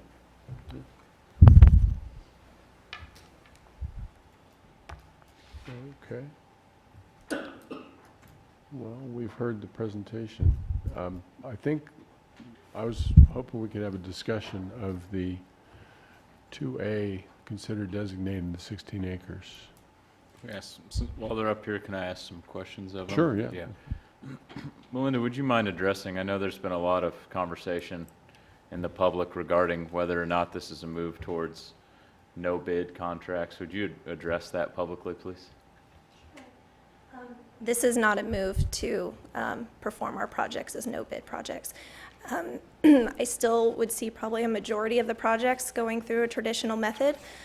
This just gives the option to come to the commission when we see benefits on specific projects, more complex projects, those with logistics issues and things like that, to offer that as an alternative, so that would then be brought to the commission and decided by the commission at that time. But even with those methods that would be presented, there's still the option to go with the competitive bid within those. You can select a construction manager. You can select the contractor based on a combination of qualifications and price, but you can also require that all the subcontractors and all the subcontracted work, all the equipment, all of that is open bid and an open book process where the city can review all of that. Once bids are then awarded, then all of that becomes public information. I'd suggest that, I think there's a little misunderstanding out there too. Actually, this process, the alternate process, you can build in the fact that you could actually force engineers and architects to competitively bid. And I think Melinda mentioned that earlier. That's something you currently don't do. So those comments that you read in the newspaper about no bid, I don't think the public is generally understanding that right now, this city isn't necessarily bidding architectural or engineering services. And these alternative methods, when those services are combined with a contractor, you could actually influence a bidding process that requires them to get together and bid as a total package. So, I will tell you that engineering societies are vehemently against any bidding for their professional services. have any reason why? They just, I can tell you they are. It's all about QBS qualifications-based yes. selection, yes. Yeah, Yes. and I'm familiar with QBS, and I've Yeah. used it, and I understand that, but competition apparently is good for everybody else. Melinda, I do have a question, and unfortunately, it involves all the projects that you listed, and it even includes going back to 1984 when the original charter ordinance was approved. I happen to be here. Of course. No doubt. No doubt. And it has to do with a sewer system that was the West Baldwin Creek project, which you would have no reason to know anything about. That's But why I was- have Wagner here. Oh, yeah, yeah, you're welcome. The question that I have, I was involved with that project, and I only have half a tail left because of that project. And it has to do with the fact that it wasn't until we got to the very end, upon recommendation from professional staff, that we do a design-build project, and it wasn't until the very end that we said, no, we're going to, we want it bid. How can, during all of this, because it ended up, by going through the bid process, it saved $1 million. It saved $1 million, and it all had to do whether there was rock in the ground or there was no rock in the ground. Well, ultimately, there wasn't. I guess the guy was able to dig it. But, I don't see how this works, and so I'm having a hard time with even thinking about going to the design build. And in fact, I probably can't, just to let you know, and let the rest of the commission members know that, because of what I've been through in the past with it. Well, and with that project, there's ways to either have a guaranteed maximum price or a lump sum. I would But not we had the recommend the lump guaranteed sum. maximum price. Right. And So the guaranteed maximum price was higher than when you ended up going the bid route. It was significantly higher than that. There is no way to know what that other contract with the guaranteed maximum price would have actually come in at, because a lot of those unit prices for work like blasting and things like that, you wouldn't have actually had to do. So it most likely would not have reached anywhere close to that guaranteed maximum price when you look at the work that was actually performed in order to get that in. This actually shows that it's nice to have alternative delivery with that off-ramp option. And we would, in my opinion, not want to enter into a project where we wouldn't have that option as a city. So if we look at the market and we're seeing, that the costs appear a little high, then at any point, when you get to that final design, you can say, you know what, we're going to competitively bid this in order to get our contractor, our general contractor. So it gives you that option. I just wish I had the same level of confidence you do, but I don't. So. Yeah, but let me explain something this evening. This evening's vote on the charter ordinance is to give the city the authority to use it. We've actually used it in the past. We thought it was much more responsible and transparent to build the option into our ordinances rather than to kind of limp along like we have in the past. And so what you have before you this evening is the authority the clear authority for us to use it. But as Melinda indicated, we'll come back 2 months from now, and that, Mike, you and I had this discussion because of where you are in your elected position right now. So you would be voting on the authority. You would not be voting, likely, on the specific use of any one of the features, including our standard design bid build process, until after you're probably out of office as our city commissioner. So this evening's vote goes to the charter authorization ordinance. It's not specific to the police facility. We've not determined what tool we wish to propose to the city commission.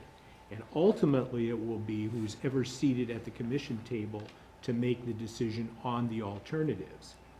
And we'll walk through the various alternatives that Melinda described tonight, some point 2 months from now, very likely, and we'll lay out all the different methods and the plus minus on each of those, and then what our recommendation is for the selected one. Well, excuse me, Matt. Sorry. Just one more thing, and I appreciate what you're saying, Tom. I guess as far as my situation goes right now, being lame duck this is probably one of the harder votes that I'm involved with, because I think that this is one of those decisions that this body, and Mayor, just so that you know, is that it should be that of the next commission and the direction that they're going to be using. You know, I can sit here and, you know, my personal feelings on this thing is saying, you know, I can shoot it down tonight. I mean, I really can't. You know, if Mayor, you know, the mayor was to allow this to proceed, I mean, you know, I know where my vote would be right now, and that's probably unfair to this community and obviously unfair to the members of this commission and the staff that we work with. But my recommendation tonight would be, because we are one member of the body short, and you know, I just want my feelings out there right now, is that, you know, this item we do not proceed with this item tonight. I mean, We can on keep item talking B, about it for a on bit. item B. Yeah. I mean, we can go through the other things. I guess that's my understanding of this as a charter ordinance was exactly as you just explained it, which is why I was a little taken back when it was included as part of the same item as the police facility. It would seem to me that if it's independent of the police facility, that then it ought to truly be an independent item on the agenda from the police facility. And I'm not quite sure why we're voting on it all as part of item number 2. Yeah, we probably should have segmented that, and you could still segment that this evening. Obviously, the conversation came up, and I can tell you my experience, Commissioner, and even though you're a lame duck, you'll be quacking right up until the time you go off. Probably afterwards, too. And maybe afterwards more so. I hope so. But I'll tell you my experience, and you can point to that particular alternative. I can point to repetitive conflicts in the design, bid, build process. And the thing that I like to visualize for people when I talk about it is, the conflict you get into is the owner, meaning the city, is kind of gets caught in the middle between the architect or designer or engineer and the contractor.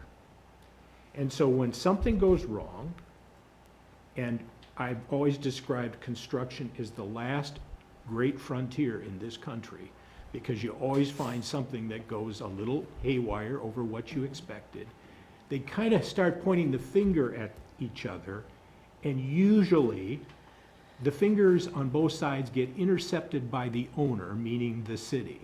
And so I have been in extracted arbitrations, mediations, litigation over who was responsible for that. And quite frankly, nobody wins in those situations. The alternative methods, like everything in life, are an evolving process. And I think they probably have gotten better since the project that you talk about occurred. And so my point to you would be, again, this is an authorization. This is cleaning up something that, quite frankly, the staff has used in the past. And I felt, and legal counsel felt, that really to continue to use it, there should be an authority to use it. That doesn't mean you're going to use it. That doesn't mean going forward that the elected officials sitting up here, after they look at the matrix of alternative ways to build something, are going to do anything but retreat back to design, bid, build. So I would ask you in your conscience to keep that in mind, because from my perspective, you're just authorizing authority to use it. You're not specifically putting your name forever on a charter ordinance that says you have to use it or that you will use it. How have we gotten by with using it before without really the authority? I think the interpretation was maybe a little Weak. more liberal. Oh, Were you there I then, was a too, Mike? quack. I'm sorry, that was a quack. He didn't know when to quack then. That's right. Any other questions? I do it. Go Can we ahead. talk about the site too? Well, I was going to Oh, ask okay. a follow-up here. I wanted to point out that our critical success factors talk about professionally implementing, using sound leadership and relevant best practices. I guess I haven't really heard anything about how we compare these things as best practices compared to design, bid, build. If there's information out there that says these are all best practices that are recognized and approved in the industry, especially in municipalities, I'd benefit from seeing that, because I need to learn about this. I'd ask Melinda to comment on that. You know, we put this team together. Obviously, we wanted police expertise, but we also wanted construction expertise. And the other thing that Melinda does is she interacts quite a bit with KU.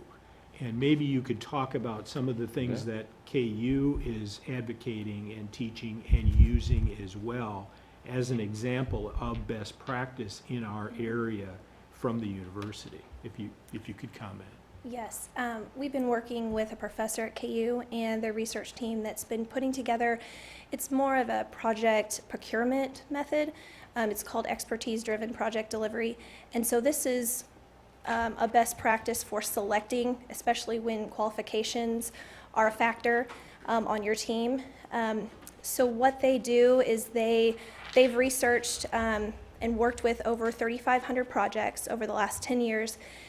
And they go through they help owners go through a blind selection process. So when it's a qualifications-based, instead of getting a real thick proposal from a design consultant or even a contractor that has all that marketing language and business development language in there, we're the best, you know, that type of thing. They strip all the names from that, remove any references to specific projects or people's names, and you're specifically, the owner's selection committee is specifically looking at things like project execution and their methodology on how they're going to deliver the project. They look at the risks that they see with a particular project and how they plan to mitigate those based on their expertise, their experience, and then also value that they could see to the project. So maybe something that wasn't mentioned in an RFQ or an RFP, they can address that and say, you know, you should consider this. This is a value that we can bring to the project. You know, this was something you anticipated for a phase 2. We think we can get it in the project for within your scope, you know, in your budget. So that's a process that they're looking at, and we're actually using that on a couple smaller projects within the city right now, using that method in order to select specifically a construction project management software implementation. We're using it on that. So that blind selection was 30 to 40%. I don't remember the exact percentages, but it was less than 50%, just slightly less. And then references was another 5 to 10%. And then you shortlist based on those blind selections, and then you have your interview. So then you actually get to know the specific individuals who are going to be on your project. So you don't get, you know, the CEO of the company, the president. You get, you know, the project manager. You get the superintendent if it's a build project. And you see how they are able to answer your questions specific to that proposal and the risks and what their involvement is. So I see that as one of the best practices. They use this method a lot on alternative delivery, a significant amount of alternative delivery, because it's very score-based. And you have that blind selection process, and you can have cost be a factor. You can make it 15%, you can make it 40%, but you could have cost and fee be a factor that way as well. So you think that the proposed charter ordinance is a better reflection of industry best practices than the one that we have now from 1984? Definitely, yes.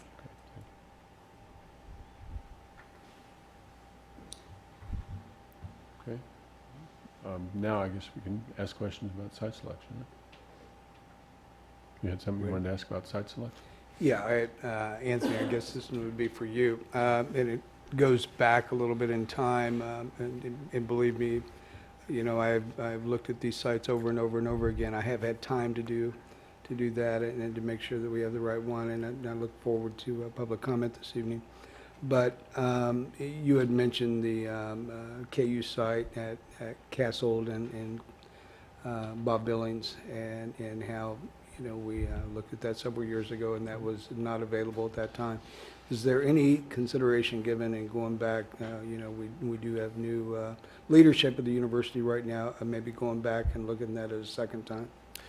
Yeah, and that was probably 2013, 2014, I believe. They met with the then chancellor, and it's not actually the university that owns it, it's the Endowment Association that owns it. And they had future interests in that, or future projects in that. I did reach out to the office of the provost, and I did not get a return on that. And so I talked to Mr. Marcus a little bit about that, and it certainly seems like KU has its, rightfully so, interest in its property for beyond a time for something else. I thought their master plan for this area was related to keeping it as a natural space.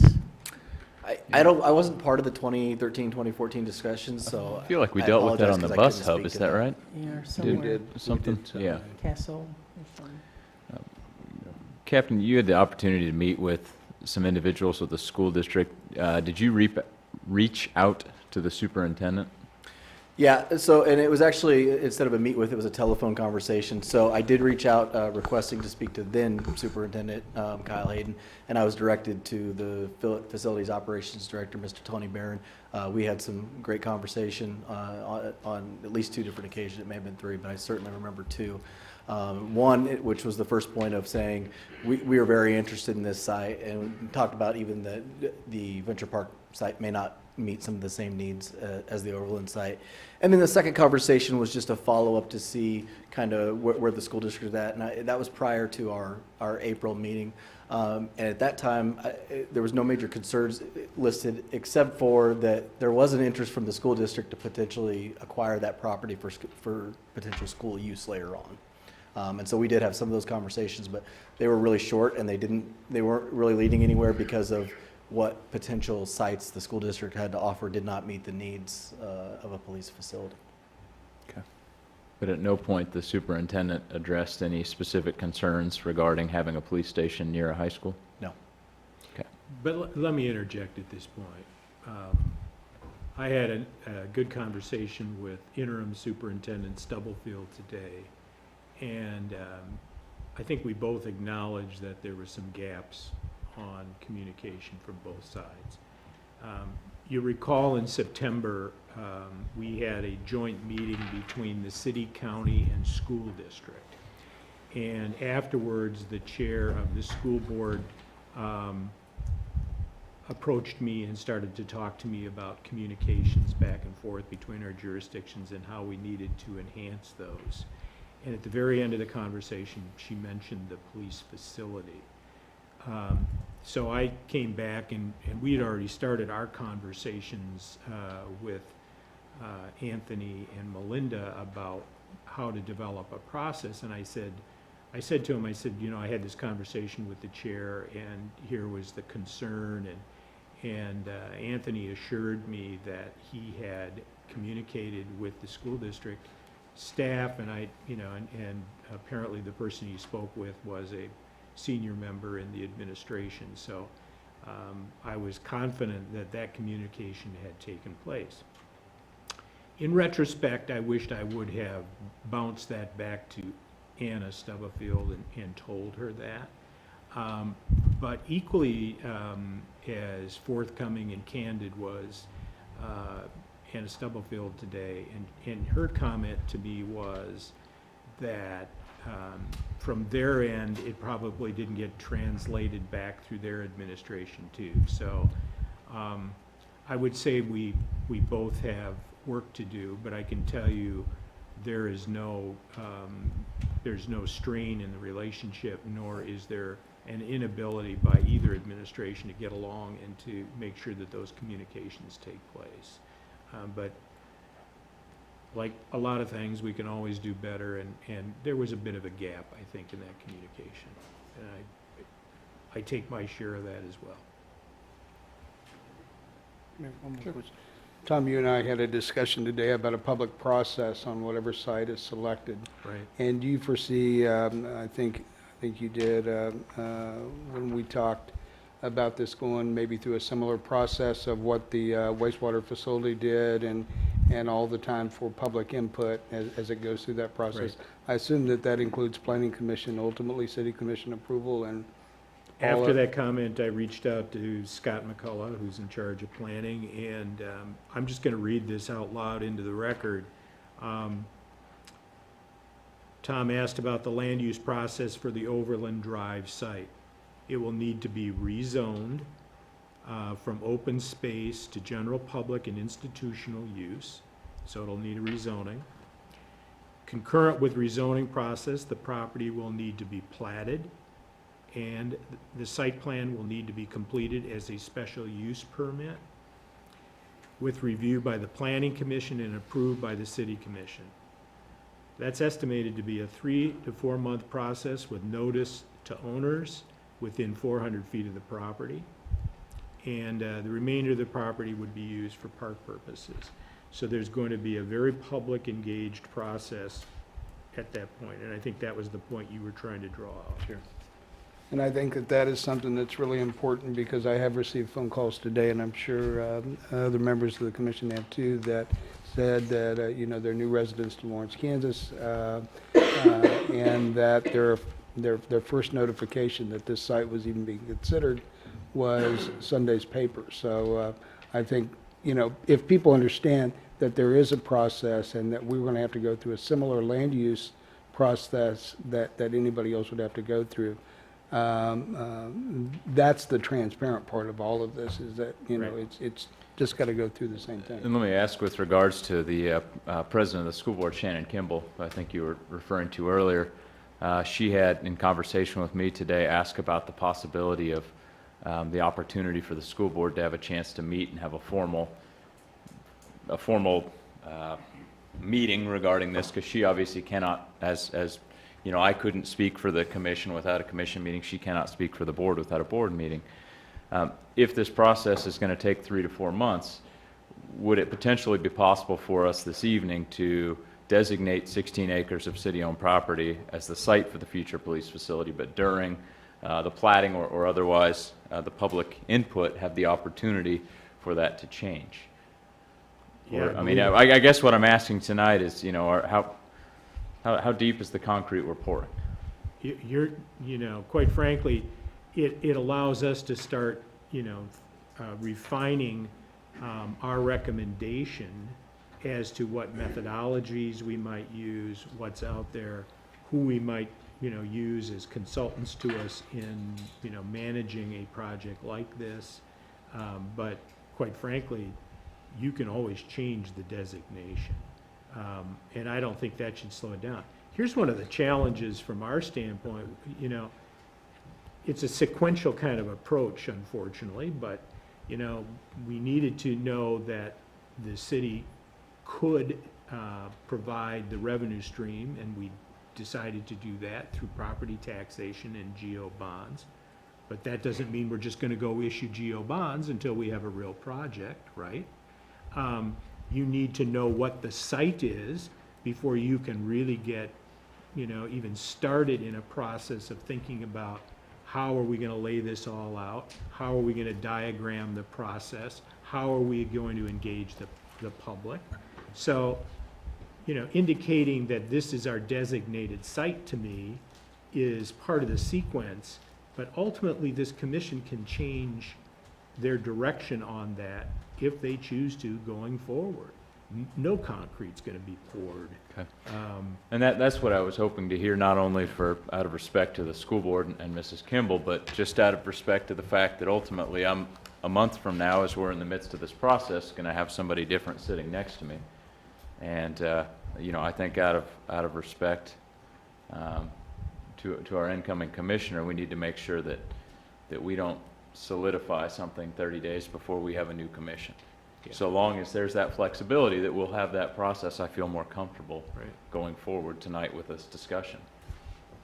Will there be opportunity to continue to look at other options, considering it's been 4 years since we've discussed any of the other ones? Well, look, during this, you know, when we started this process, I had come back to the commission and with kind of the paradigm being that we would develop this on a city-owned property. And that was kind of the threshold that everybody agreed to cross. And so you heard Anthony talk about a pretty comprehensive review of those sites out there, and there aren't many. Now, having said that, you'll recall at one point, and our friends at the newspaper made a story comment about this in their article. Well, what about combining with the county? I reached out to the county and had a good conversation with Mr. Weinog about what is the realistic potential of combining and developing a common campus. And for, about a month, I strayed with the idea of potentially buying a potentially tax forfeited property. Well, somebody else decided they were going to purchase that property. It kind of met more the idea and parameters of the county. But I will tell you, Mr. Weinog made it very clear to me that consolidation efforts were not really realistic for probably 20 years. And that for me to acquire a larger site to accommodate the consolidation, for example, of the sheriff's department and the city police, and potentially 9/11, and potentially emergency, and all of those types of things, with their current facility, that's not very likely. Now, we actually have some rights inside the law enforcement center as we speak. And obviously, there's going to be a period, if in fact we get this thing under construction, we'll be moving out of that facility. Well, I've made it clear to Mr. Weinog, in part, and I'm saying all this publicly, in part that we have an interest in, relocating possibly our municipal court in that building. Now, that does two things. It allows us to have that in our planning for future space inside that building. And there's some real desirable reasons to do that, so that when people say, where do you go to court? All the courts would be in that building in town. Instead of having them bouncing all over the place looking for the different courts like they do now. The other thing it does is it presents to the county that we have a viable interest, and that's value, and that creates part of the, the discussion as to, well, if they really want that space, then they probably have to buy the city out of the rights for that space.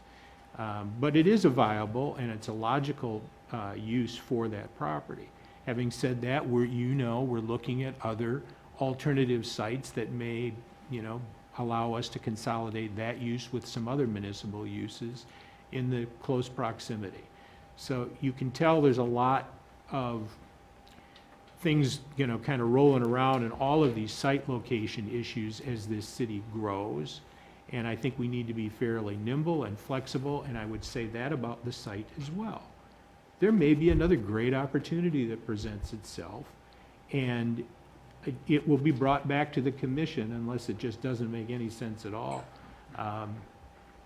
If the team looking at this stuff says, yeah, we need to take that to the commission and tell them that this might be a better way to go for the city. And that doesn't mean, if Craig doesn't come back or the county doesn't come back and say, we'd really like to talk about this consolidation, that we wouldn't slow a little bit to have that conversation. But the reality is the space needs are real for our police department, and we need to do something about it. And not only did we talk about using a currently owned municipal facility, we talked about phasing this, not biting the whole thing off. So, we're following what we told you we would do as best we can with what resources we have available. But that doesn't mean that we aren't nimble enough to adjust if we need to be. Tom, a couple of things real quick. The item, the designation of whatever site the commission selects tonight, will that be an initiation of the process that you just outlined? Maybe I'm not tracking well. Okay, we're going to designate a piece, one of the pieces Yes. of property tonight. Right. Will part of that decision be the initiation of that public process, including going through the land use step? No, we won't go there until, quite frankly, and, I haven't laid out a chart of, sequential events, but that will be probably the next thing we really do, is look at our alternatives of process going forward. Okay. But I would say that we're going to start looking at process, you know, the different alternatives of process. We're going to sit down with Scott and talk to him about, you know, that sequence of events in terms of what we need to do in terms of the hearing process. as So well. that calendar will be at the next Yeah. item Right. somewhere in the future. You know, the other thing, and Anthony mentioned this, and he's very accurate, we talked about trying to move this to a higher level of transparency.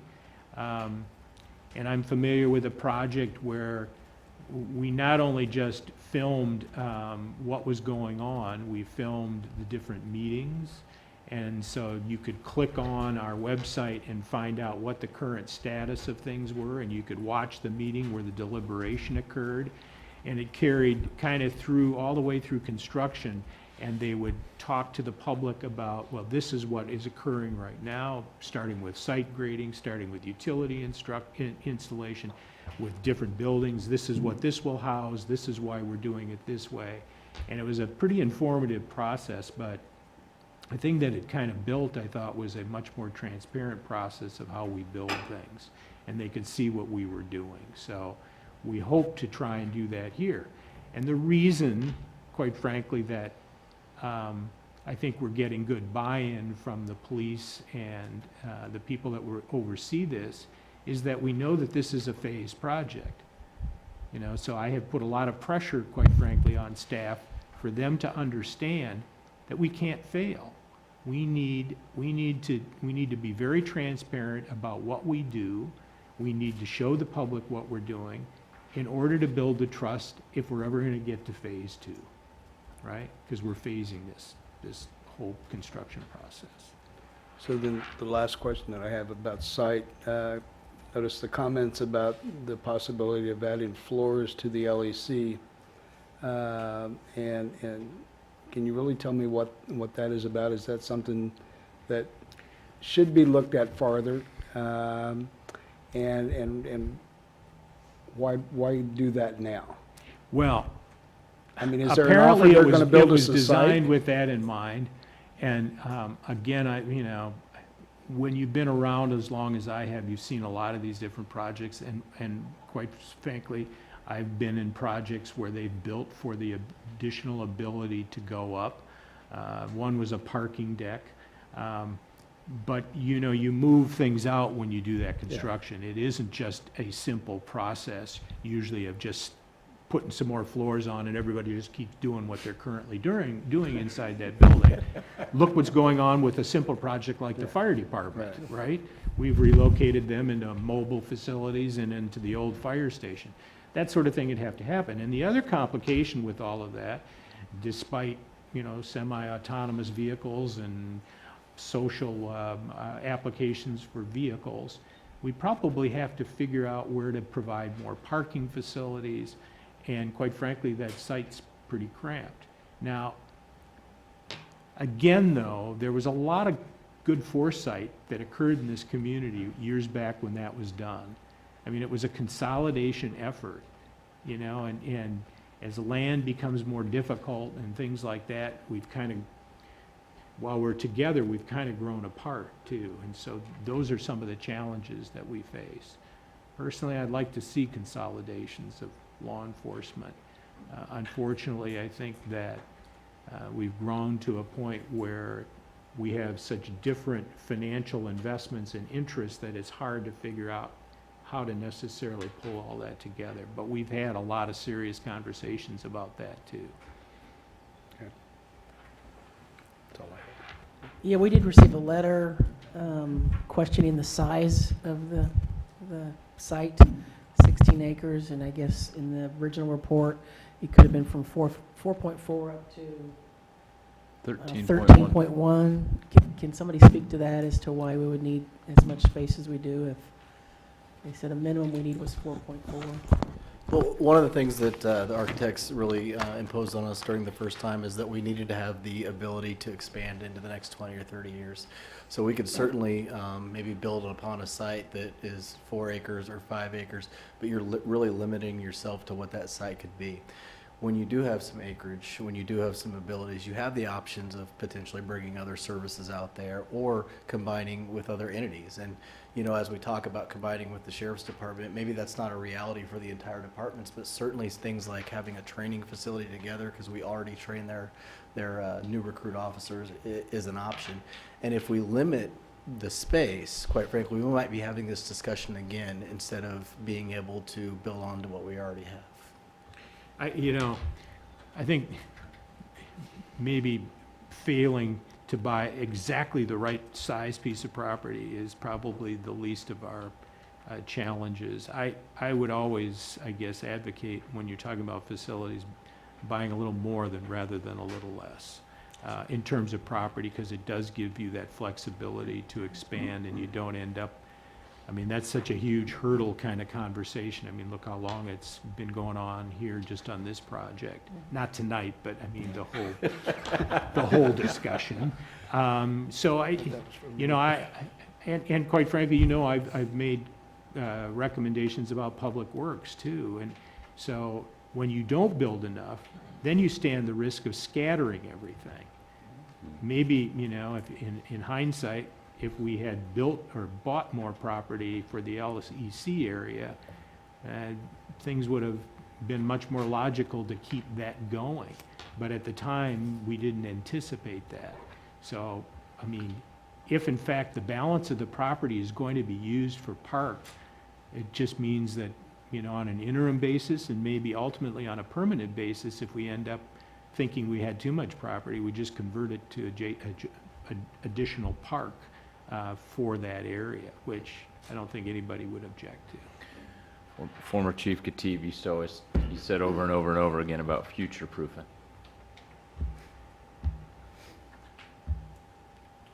Thanks. Okay, thank you very much. We'll just open this up for public comment on topics that have been raised. Come on up and introduce yourself. Sign in. How you doing? I'm Kent Schrack. I'm just a citizen here since 1989. What they talked about tonight about alternative construction methods is very dear to my heart. First of all, just a little background. I went to school and graduated in '75, worked till 2015. I was the senior estimator, senior project manager for United Excel, which was a design build contractor. We did general construction. We did construction management at risk and not at risk. We did MATOC work for the United States government across the nation, and the vetting process for that was unbelievable. We had to do a lot through the University of Phoenix. I'm really in support of this project. I really wanted it to go up the Hallmark side. I really think we need this, and I don't want to bias my comments here. The best interest for the city, in my opinion, as I've done every type of construction that's been talked about tonight, even though it's old-fashioned, but for tax dollars, the best bang you're going to get is the design, bid, build. And it's been proven in your past, because I can show you previous in the city, in the county, and in the school board here in Lawrence about saving money. Now, the design is, of course, paramount. It's the biggest thing you're going to get. In the MATOC program, that was number 6 on that was number 1 on our list, was our design. When we had to qualify as a contractor, we had to do a 6-week bid. It was a mock bid. It was a building that didn't even exist. We had to do design drawings. We had to do 3D walkthroughs. We had to do everything. We had to do a complete cost, guaranteed max not to exceed. And then we were judged with hundreds of other contractors. We were one of the 3 top contractors that got the MATOC year after year after year. My resume is on file with the city because I've applied here. The best price you're going to get is a firm fixed bid, and that is also from the top tier. If you hire a construction manager, they usually get paid on a percentage. The more that they spend, the more that they get. And I like being a construction manager, and if you want to take the heat off, like he says, if you don't want the conflict, that's a great way to go. It's not best for me, the public, but it's great for you, because the construction manager has all of your money and he decides how it's spent, in many instances, not all. As far as number 2A, the site, I like the Hallmark site, but I don't have really any input on that. But B and C, I think, are a standalone item, which you talked about earlier. I don't think that is necessarily tied to the police station. And as far as it being in the best public interest, I think that's questionable. Thank you, sir. Gosh, I hardly got started. Okay. If you have any questions, call me. Thank you. Hi, good evening, Commissioners. My name is Rich Federico. I live at 139 Earhart Circle. I actually drove past 5100 Overland Drive on my way. This is my first time attending the Commission meeting. I appreciate the opportunity to speak. I'd ask the Commission to consider deferring the vote on the designation of the site. It seems to me you're being asked to designate it, and then there's going to be a public process that follows. But as you well know, bureaucratic inertia and energy will then be focused on the rezoning and then seeking comment from organizations such as the school board. And from what I've heard tonight, Free State High School even, it doesn't seem to me they were even consulted after this location was actually picked to be the site. The 2012 needs study that was referenced by Commissioner Larson did say for a higher density, it could be 4.4 acres. But tonight they told you that out of the 71 sites, they only looked at ones that were 13.1 acres. In other words, although of course more land would be better and opportunity for future growth, you've eliminated a whole bunch of other sites from consideration because that 2012 needs study said that the 13.1 was the ideal amount, not minimally required. And so I'd ask you to consider whether or not there could be alternative sites in between 4.4 and 13.1. Maybe there are sites that are 8 acres that would allow for future growth, but those have not been considered. The current location is zoned for Parks and Recreation. As you heard from the city manager, will have to be rezoned, and that will be where the efforts would be thereafter. The obvious part in analysis of this, they're asking you to build the police headquarters in the far northwest corner of the city. They referenced community policing. And I absolutely would agree that is important, but the key to community policing is being where the police are needed most. In other words, being engaged with the citizens. You know, I live out there, so I know this is now a nice mixture of residential and expanding residential area and commercial area. But putting police headquarters just simply wouldn't fit, would be inconsistent with the building there. If you were to plot where the police calls are made in the city of Lawrence, and I haven't done this, but I would just guess, for the year of 2017 and put that in an overlay of the map, look where the police are needed most, because I would bet it's not going to be in the far northwest corner of Lawrence, because community policing, again, means being engaged with the citizens who need the police the most. When you put it out there, I think you're going to limit access people will have to the police headquarters, because not everyone here who needs to see the police have transportation. There may not be a place that's ideal in the heart of the city, but there certainly would likely be a place that's closer to the heart of the city. I heard the 21st and Iowa site already mentioned, but that was eliminated because it didn't meet the 13.1 acres. In terms of the roads, anyone who lives out there can tell you in the future this will only get worse. In terms of traffic congestion at 6 and Wakarusa, where this site would be. So I don't think the arterial roads and it going one way from that Venture Park area is a consistent argument with the Northwest. Lastly, I would just say I've spoken to many neighbors about this. All of us welcome police presence and the hardworking men and women of LPD. However, when we look at this facility being placed at this particular location, again, it just seems very much inconsistent with how that area is being developed. Thank you for your time. Thank you.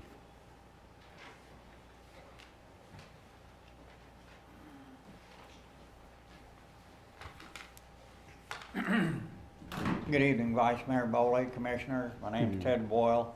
I'm North Lawrence Improvement Association and also on the Lawrence Police Foundation. And you know, I was around when the police facility went up to vote, and you know, if it would have passed, we would have been halfway paid off by now and 30% paid by outside people coming to Lawrence to spend money. But that's history. But hopefully we learned. And I hope you choose the Overland site, mainly because it's a piece of property that is most centrally located for the city. And since we are the northeast part of the city, the furthest part of the city, and if it was out Venture Park, man, that'd be, what is that, 5-6 miles out there. And so not only for the patrol, but also any residents that had to do business in the police department building, would have to, all of Lawrence would have to drive out there. And the expansion of Lawrence, the growth of Lawrence, is obviously going south and west. And I know the city would like to see it to go west more than south. But also the accessibility to North Lawrence through the Turnpike, 6th Street, Wakarusa. And, you know, there's alternative roads, Peterson Road, Farmers Turnpike, that type of deal, that go to the Turnpike, kind of indirectly, but gives different routes to North Lawrence. So, you know, we'd like to see, if it's going to be built, that'd be the most centrally located. Of course, the preferred deal would probably be the train park. You know what I mean? Right in the heart of downtown city of Lawrence, Kansas. You know what I mean? But we need to put it, and you know, your job is to protect the citizens of Lawrence, all citizens, and the health, safety, and welfare. So, but this facility is long overdue. You know, our police officers work under very poor conditions as far as facilities go. And they're spread out through the city, and it's costing the taxpayers extra money to pay for those facilities. And it needs to be close to the IT center on Bob Billings. So I'll cut it short and even get it done before 3 minutes pops up. You know, so we would like to see that build it out on out in West Lawrence. Thank you, Ted. Mhm.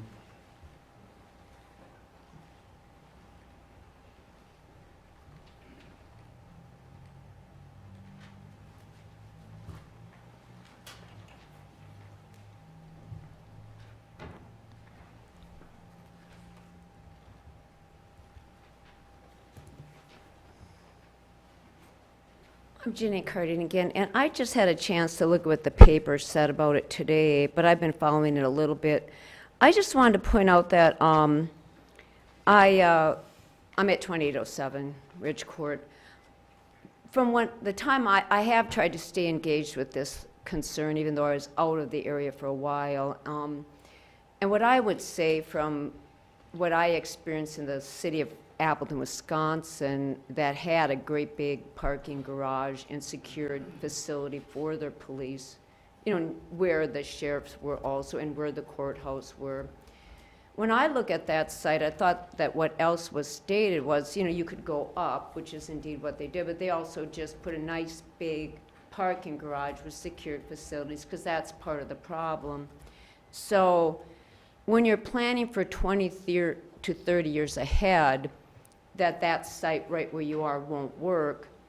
You know, a lot of cities, as they expand a lot larger, they do set up another precinct.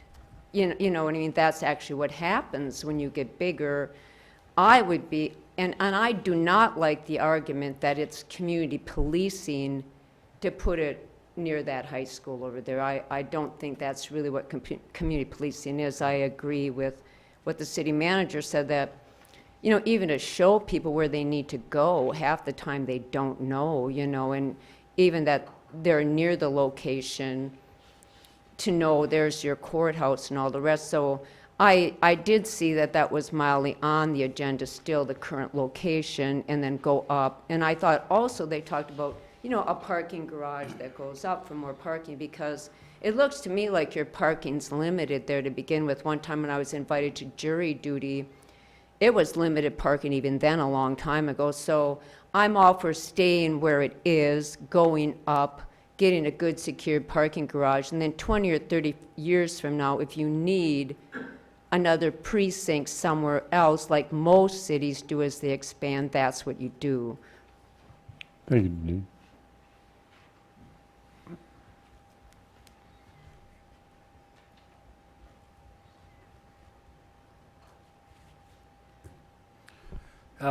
Aaron Glopton, 102 Earhart Circle. I'm a member of a local community, really local neighborhood near the future police facility that you're speaking about. I want to speak out in its favor, actually. I want to commend the city leadership on taking the steps that you guys have been done, that you've been doing in the last year. It's exciting to read about the updates as they bring us closer to this much needed and, as you know, long overdue solution to one of our city's bigger issues. I wanted to let you know I represent many other neighbors, and we're just a par 5 away from where you're talking about here. That we've talked a lot. We've talked a lot, and we look forward to its completion and having it there. Given the possibilities of the land, I know I certainly feel fortunate to have it in our neck of the woods. I also applaud you on taking the steps toward a more advanced and seamless, or at least less seamful, approach to that design-build process. In Lawrence, we pride ourselves in being a progressive community, but this progression is much more than just matters of social justice. It must extend into matters of law enforcement, infrastructure advancement, and more. I know this process has also been a topic of conversation amongst many of us, and I look forward to our city leadership setting the bar high, continuing to set the bar high, and leading from the front in this venture. Thank you, sir.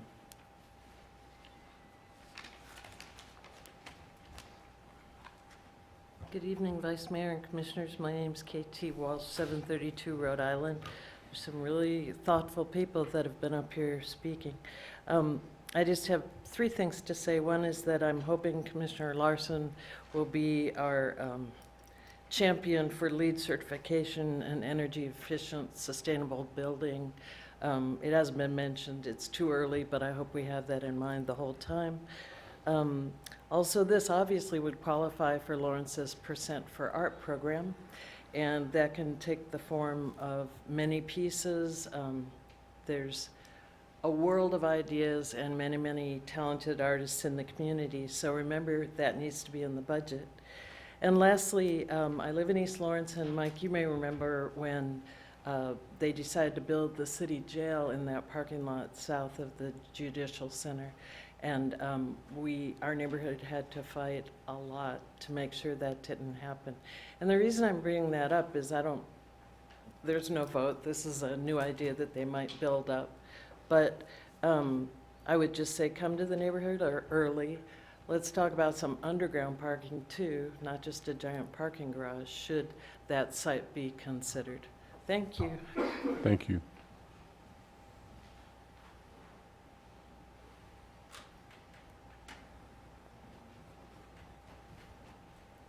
Hi, I'm Chris Flowers, 2628 Ridge Court. I'm in support of, like, if it has to be built, I think this is definitely the best location.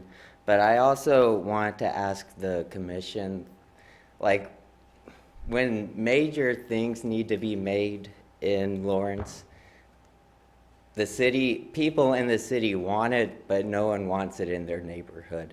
So I would ask that as we decide where the police station needs to be built, that it's where it does the best good for the city, and not let the people who don't want it in their neighborhood have that big of a say.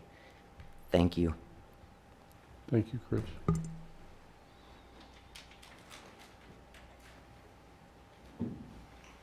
Good evening. On the first matter, Chris Berger again. On the first matter, I would just ask you, for whatever decision you're making on location, and I know the promise has been made by the city manager, this is not a binding decision in any regard, to ask how much money will be expended based on your decision today, because I think that will probably help determine whether or not it in fact becomes binding. On the question of project delivery, it's a good idea to have options and alternates. Allow the city commission to decide in the future the manner in which it is to be done. It's not quite as complicated or as simple as the engineer has expressed to you. Multiple different methods, which all have to be tied between the delivery method and the cost structure that's associated with it, and all of them can fulfill whatever expectations that you might have, timing, quality, whatever it might be. So that can always be arranged. The real issue, though, I think, is on what the ordinance is going to say. And right now, it's drafted up so that you're defaulting to design bid build And I think that's fine. That's a policy choice for you. And then you can elect to opt out for alternate delivery methods, and there's no definition given for any of that. So in fact, all the worst fear-mongering is true, because you've also then granted, not to the city commission, but instead to your administration, what that will be and how that'll be defined. And that's really, as you know, we spent 10 or 15 minutes hearing about just really 2 delivery methods. That's where the guts really are. How will that delivery method be presented? What are the rules that are involved in it? Everything that's been stated so far is meaningless and non-binding, meaning that you can define those methodologies any way you want, because there's not a statute that'll control you. So a mere grant of alternate delivery methods is really ineffective and a little frightening for fear-mongering general public, which I'm not saying that they're wrong or that they're right. And I would say that the best thing that you can do is to talk to the university, because KU's engineering department has redeveloped their construction management program. And Dr. Lyons, who I think is working with the city, has a really great approach with some other universities around the country, not focusing on the delivery method, because the practicality is everybody reverts back to design, bid, build, and the relationships that take place, but in choosing who those people are, because that'll dictate the quality of the performance that you get and the price that you get and the changes that exist and everything that the law tries to control. Thank you. Thank you.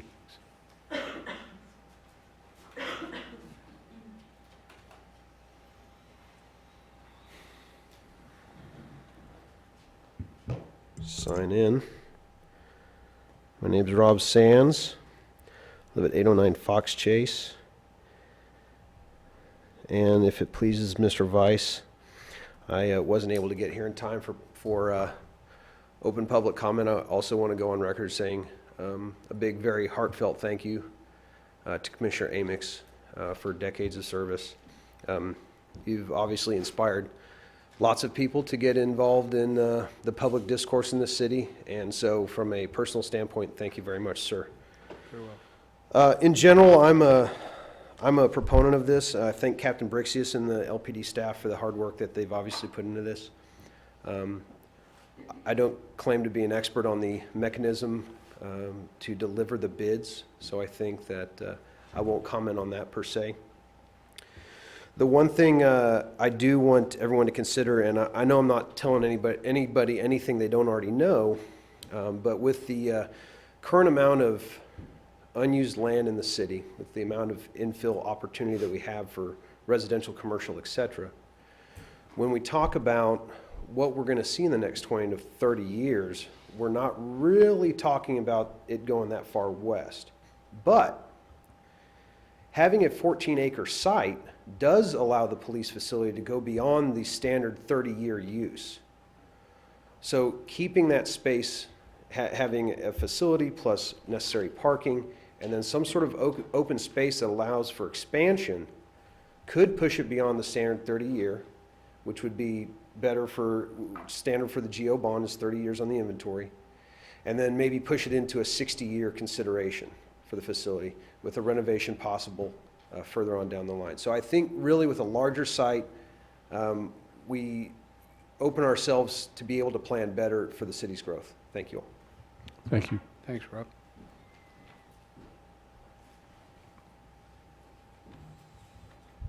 Other public comment? Okay. Let's bring it back. What's your pleasure? Again, I think we're dealing with 2 totally different agenda items here, so I'd like to have... Let's deal with A. Let's talk about That's A. what I was going to say. I think we need to deal with these one at a time and not as a collective. Could staff speak to Mr. Berger's question about how much will be spent based on the decision tonight? Well, my contemplation is that we would, start down the process of evaluating different methodologies and start to refine that kind of report. But I think a lot of that might be done internally.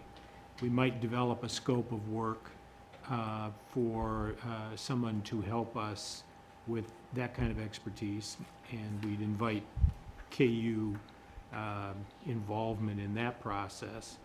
There may be some travel to some other locations to see what they've done and what those features are and how they went about doing some of those things. You heard the staff say that they came back. I know, Anthony, But you have those any? those things would happen regardless of site, right? Yeah, at So I this think point. his question was specific to if we say Overland Park Drive, 5100 Overland Park, what money will be spent specific to 5100 Overland? His point being, obviously, if we dump $1 million because of our vote tonight, we're obviously never going to reverse that vote. No, I don't, I guess what I'm doing is struggling with how we would spend any money between now and the time you make some real hard decisions. Except for, some technical advice or, I don't know if we need outside legal advice as to some construction issues. But I don't see us doing anything with that site itself. I would agree with that, and I would say, as far as proceeding with the site, we might go so far as to talk with Scott and the planning department about rezoning, but that work can be done in-house. That's not anything that we need an outside consultant for. And we wouldn't go so far as to get into site plan or anything like that until alternative delivery, normal delivery, all those delivery methods are presented to you and decided by the commission which path you want to take, and an RFP or RFQ is issued. So that's months down the road. I invite the school board to take it up and look at it. As a matter of fact, we'll make our staff available to them to talk to us. Part of the challenge right now is, I suspect a lot of questions that may come up from the school board and maybe the immediate neighborhood are about things that relate to, well, where would this be on the site? How big will it be? Where will the drives be? And we don't have any of that information. We need to get to some of these sequential steps so that we can even start to think about those and contemplate those types of things. But I think a lot of the general work up front can be done internally. And Shannon had mentioned she thought that the school board could have it on an agenda as soon as, I think she'd said December 18th or something like that, so. Needless to say, whatever site selected, there's a lot of time for input on all of this. And needless to say, no matter what site is selected, you're going to have the same kind of, neighbors have more concern. I mean, that's a reality of life in this country, right? That if something's going on in your backyard, you're going to pay more attention to it, and you're going to want to know more of the details. So no matter where this occurs, that segment is going to happen, and we expect that. Well, I got to say this truthfully, as selfish as I am, I would love to see it built in downtown. But then I realized that as I look at this project and I really think about the expansion of the facility, I think that's like an impossible dream. I think the amount of work and energy that would have to go into that building, and as city manager mentioned a little bit ago, the moving in and moving out of everybody that would have to be involved in the court system and all the other functions that go on, and I think is an impossibility. Putting a parking garage above ground, in the ground, I don't know where, it may end up across from the 1100 block of Rhode Island, I think is something that I think would be it would be a heck of a lot tough on the neighborhood and everything that we have there. And South Park. the additional traffic, South Park, one of our signature parks that we have. I think the evaluation that has been done on the numerous sites that we have, it's just an incredible amount of work. I obviously on record as being a supporter of the site that was across from Hallmark that was on McDonald Drive. Obviously we had asked the public to voice an opinion on that site, and also the monies for that site, and that was not successful. We decided to go a different way, and again, going back to the evaluation, 5100 Overland Drive came to the top. I think that a couple of things, to be said about it. the access that was brought up by Ted Boyle for North Lawrence, by even using the Turnpike Authority and the Turnpike Road, being able to use multiple ways to get in and around the community. Centrally located, maybe not today, maybe in the future, though. But I think that is a site that I believe from the bottom of my heart that we could start the process on, and one that I could support and will support as that public process begins. That for me, and the discussions that I have with the city manager today about having that public process and having us have to go through our own rules, I think is something, that is important, so that the public has the opportunity to address any of the concerns that they have, whether it be on land use, on platting, on site planning, whatever it may be. I think it's important. So I would stand in favor of 5100 Overland Drive as the site of the future police department. One of the things I've thought about is, as we look at the conversation about the 4 acres to 13 acre, where do we need to be? I think a piece of the history of this that gets lost sometime, and I know I bring this up every time we talk about the police facility, but I think it's important for people to remember. So when that 2012 study was done and it was brought back to the commission at that time wasn't real thrilled with the cost and asked for it to be sized down. Okay, so what we're dealing with, based on that recommendation that says 4 acres could potentially be enough, is actually a recommendation based on a population from 5 years ago, scaled back 20%, is that correct? Yeah. And so it was 20% inadequate for a population 5 years ago. So I'm not of interest to look at locations that are already 20% too small for a population 5 years ago. I think, Chief Khatib used to always talk to me about future-proofing and the concept of making sure that the decision you make doesn't just make sense today, but in 20 or 30 years allows you to be making good decisions then as well. We've run into that, as Tom points out, the law enforcement's the LEC building. If Khatib had been around back then and had yelled at enough commissioners about future-proofing, we might have a different, much smaller problem to deal with today. So I don't, 40 years from now, I don't want a commission sitting here to say, man, they really screwed this up in 2017 when they packed it into a postage stamp and when we needed something a lot bigger. My interest is looking at a policy that future-proofs. Secondly, my interest is that we do not ignore the vote of 2014, and what I take away from that vote are 2 things. One, the community does not want it paid for with sales tax.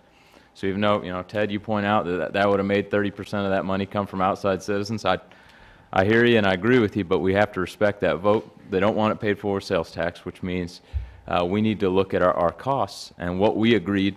My takeaway from strategic planning and everything else is what we agreed was we need to look at property we currently own. So to me, this conversation truly comes down to it's a multiple choice question, and we have 2 choices. We have Venture Park or we have 5100 Overland. And in terms of our capacity as a city commission and leading this community forward with economic growth, I think Venture Park is an economic development tool for the city. I don't think it's a place where we park our municipal buildings. I think that's a huge mistake to make, particularly given the shortage we have of industrial ground anyway. And so, quite frankly, as Captain Brixius said, it may not be the perfect piece of land, but it is absolutely our best option with what we have. And I would be supportive of 5100 Overland Drive as the site for the future police facility. Well, I echo what you said there, Matt. I think you brought up some really good points about the aspect of potentially growing in that spot, and that we really did boil down to just 2 locations. Once we looked at all of them that would meet the size. So I'm in favor of the location. I like the idea that it's still not a done deal, so to speak, because there's a huge public process that we're going to go through moving forward, and I'm looking forward to that. So at this point, I'm in favor of moving forward with what we've got. Well, you all have spoken very well. I feel the obligation to keep moving on this project. We need to just keep making our incremental steps so that we can realize what we need to have for the community. There's no timeline, and I know, but we got to keep making our steps, and there will be plenty of process that's involved. I guess one of the things that this consideration has brought up is the opportunities to improve how we communicate with our other governing bodies in town. I think we always need to be open to improving that, and I look forward to our next joint meeting with the governing bodies so that we can express our interest in good communication, and maybe we can figure out ways where we can do a better job. So anyway, that's... Well, I would then make a motion that we designate approximately 16 acres of the city-owned property located at 5100 Overland Drive as the site for the future police facility. Second. All in favor, say aye. Aye. Opposed? Okay, unanimous. It was Herbert and Amix, right? Okay. We've received the staff report on the alternative construction methods. I'm not sure there's anything more we need to do on that. So then we're to C, which is consider adopting on first reading Charter Ordinance number 45, specifically enabling the city to utilize alternative construction methods, and repealing Charter Ordinance number 19. Now, this requires 4 commissioners, and we're 1 short. So it's possible we should defer this to a meeting when we have a full complement of commissioners. But, you know, you guys can figure out where you want to go with that. Well, I believe tonight you're one vote short, at least from where I sit, okay? My recommendation would be obviously to defer it. And I think it ought to be something that the new city commission ought to hear. And the reason that I say that, it should be the direction of the commission on how they wish to use it. I'd entertain a motion. I would make a motion to defer item 2C until the new commission is seated. Second. All in favor? Aye. Opposed? Okay, that's unanimous. So we've deferred 2C. Commission items. Do we have commission items? Yeah, I do, and it has to do with the number of emails that we've received about the lights, the street lights around town. And I know that in the city manager's report, the next item, there is an item on there that talks about the recommendation that we don't proceed with an ordinance, does not recommend pursuing an ordinance on this matter at this time. I've received enough communication that I know that staff's done a very good job in laying out all the reasons why Westar believes that they're doing what they're doing for all the right reasons.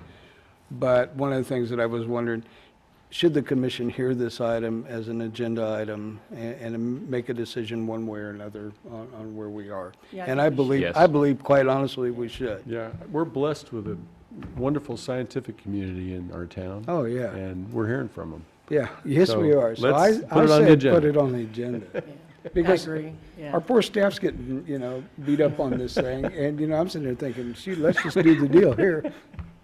I don't know if Yeah. it would a vote, or is it a work session, or which would be the best way to? Let's put it on the regular Let's agenda. make Mike Yeah. stick around for Yeah. it. Well, I had a date in mind. No, I think Quack.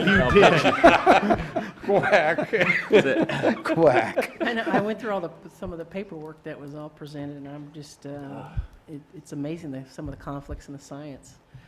Yeah, So You- so I think it warrants a further discussion, I really do. And staff is fine with that. Ultimately, that is a commission decision. The only thing I would say to you is that I would like to invite what is referred to by some in the community as the industry here, and that would be Westar. I'd like to invite them here Sure. as a part of the discussion. you know, if you have as much of the facts as you can possibly get before you make a decision, and then you make a decision, I'm perfectly content with that, whether I agree with the decision or not. I just want to make sure you have as much information as you can get for you to make an informed decision. So the only thing I would ask is that you let us see if we can't get everybody together for a particular meeting, which may not happen by the end of the year, but certainly in the month of January. You might reach out to the AMA, too. Pardon? You might reach out to the AMA. Yeah, that's fine. And also Prairie Village, they do have an ordinance, Right. didn't they? So I would appreciate hearing more of whether they come or whether we get more information from them with our staff. And then Chuck had mentioned in one of the meetings about a study in Seattle. Chuck will be very busy And I would- getting ready for this So meeting. I really want to hear more about that study, and any other studies that you have that talk about timing. I think an important matter to be considered too is what's included in our franchise agreement with Westar Yes. and what the responsibilities that they have to us and vice versa. Okay. We'll staff up on this tomorrow and try and get everybody assigned their particular roles. Okay. Great. Thank you. Thanks, Mayor. Any other commission item? Well, you took care of my first item. Thank you. You're Okay, welcome. On to the we've already done the city manager's report, right? Yeah, that was great. Actually, I do have somebody that, we have a first-time attendee, I think, this evening. Anaya Underwood is here with us today, and I'm going to have Anaya stand up, so everybody can see you. Wave your hand. Anaya is the City University Liaison Intern, and she's a junior at KU studying political science and creative writing. She hails from Colorado, and she wants to go to law school and pursue social advocacy or child advocacy as her career. So, welcome. We look forward to you interacting with us and then interacting back with the students to let them know what's going on down here at City Hall and making sure that you put the right spin on it. No, you tell them whatever you see is fine with us. Housing study to get underway. We have a contract with BBC Research and Consulting regarding the housing study. And in accordance with that study's proposal, the study will gather key data based on an assessment of Lawrence's housing needs and identify specific strategies and goals for enhancing our housing affordability. They have experience working in Austin, Texas, Boulder, Colorado, City and County of Denver, Colorado, and the City of Cincinnati, among several others. The study will kick off soon with findings presented later in the spring. And the Affordable Housing Advisory Board is scheduled to visit with the consultants at their upcoming meeting on December 11th, 2017. Obviously, this is going to help us establish the roadmap and the policies for how we spend the money that the city will receive out of the sales tax that our public is so generously supported in our community for affordable housing. So this is really a key study. I encourage, when we have these engagement meetings, everybody to show up and express your opinions. Housing can encompass a lot of different elements in a community, so I think that's really critical to get public input on that. Update on alternatives to incarceration through the municipal court. We have alternatives to incarceration. The City of Lawrence Municipal Court has entered into a partnership with Douglas County to provide electronic monitoring services for those individuals that otherwise would have had to serve a sentence in jail due to an inability to pay for the monitoring service through a third party. And so that provider, so this system is really creating a good alternative rather than sending somebody on to incarceration.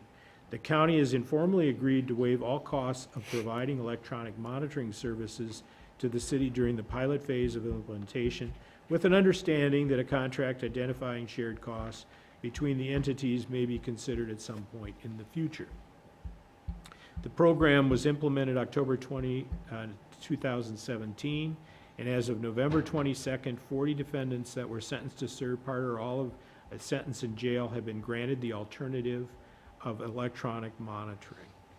So while not all these defendants will be successful on electronic monitoring, those referred to the program within just the first 30 days have the potential of successfully completing their obligations to the court while receiving support to maintain employment, housing, and connections to community resources. So this is an initiative that, you know, I think this commission has been very supportive of. Clearly, the county board has as well, and we're seeing some, you know, some strong initial steps in that regard. We got a letter from Neely Bedapudi, the Provost and Executive Vice President, and she invited participation in a community advisory committee to study the indoor football practice facility. I've appointed from the city staff, because there's some city staff representation, both Scott McCullough, the Director of Planning and Development, and Chuck Souls, the Public Works Director, to serve.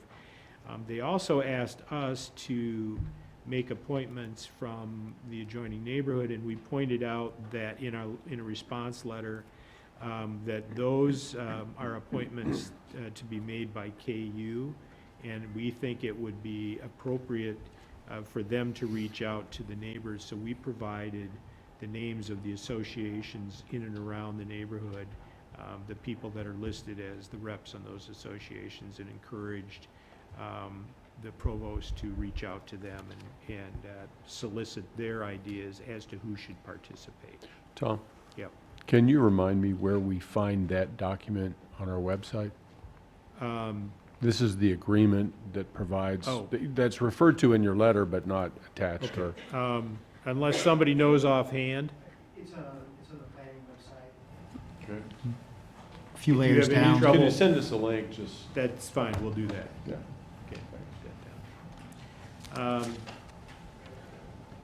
Future agenda items is the next thing I was going to mention just a little bit. On December 19th, Mike's countdown is beginning. A public hearing on the vacation of utility easement in Fairfield Farms East, edition number 1. Final reports for the accounts receivables. Summary of the 2017 CIP and amendment to the 2018 CIP. The utility drop box issue will be on that agenda as an item, and the public hearing for property tax abatement for Plasticon expansion project in East Hills Business Park. On 2027, it's basically a consent agenda combined with some final bill paying for the year, and that's scheduled at 9 a.m. in the morning. It's one of those quick, hopefully one of those really quick meetings in the morning, get you in and out. So that's really takes care of you through the end of the year. Reminder, the meeting on January 2nd has been canceled. Quack. Quack, quack. And for work sessions. Can we stop just a second on the sure. regular agendas? Yep. Do you all have that amended 2018 CIP at this point? I mean, it's a kind of a quick study for us to look at that from a Casey, Thursday to Are a you ready Tuesday. to distribute it? I don't believe so. I think Brian is still working on that item. He's out of town, but I'll inquire, and if we can get it. Yeah, well, I mean, just a couple of days isn't enough for us to figure that stuff out. To absorb it. Yeah. We'll so try to. We need to try to get that out ahead of time. Or we could just defer it, but I think you'd probably rather have us do it, so. Yeah, I think that's true.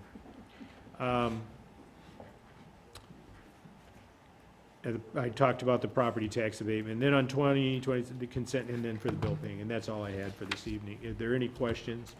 You know, there's been a comment made that we don't allow any comments about this report. I don't know when that was ever decided. There's nothing on the agenda that says that you can't ask me questions, or quite frankly, if the chair allows, that the public couldn't ask a question on anything that I report out as well. And I don't have a problem with doing that if you want to do it. You want to do a public comment on the city manager's report? I mean, you can ask a question or make Sure. a Yeah, comment. sure. Yeah. I may not know the KT wants answer. to say Do it. something. I think KT's done it before. I just have a question. I was trying to figure out, Mr. Marcus, does that mean if you are wearing a bracelet and you're able to leave the jail every day, or the house arrest, is it now no cost right now while this is? We're testing this new program? Let me just read what I said. The county has agreed to waive all cost of providing electronic monitoring devices to the city during the pilot phase. Then understand. So I don't know why we would be charging them if we're not being charged. Tony has something there, Tom. I would just add that it's for income eligible persons. If people can afford to pay for that service, then they will continue to pay for that service. But for people who could not afford to pay the third-party provider, the county is agreeing to cover those services so that those people can have the benefit of that house arrest monitoring. And that is fabulous because it was so expensive for people who were in a hard place in their life. This is progress. Thank you. Well, I think the county probably needs to. I'd say Get that Judge Miller in our municipal court was very instrumental in moving this forward. He's been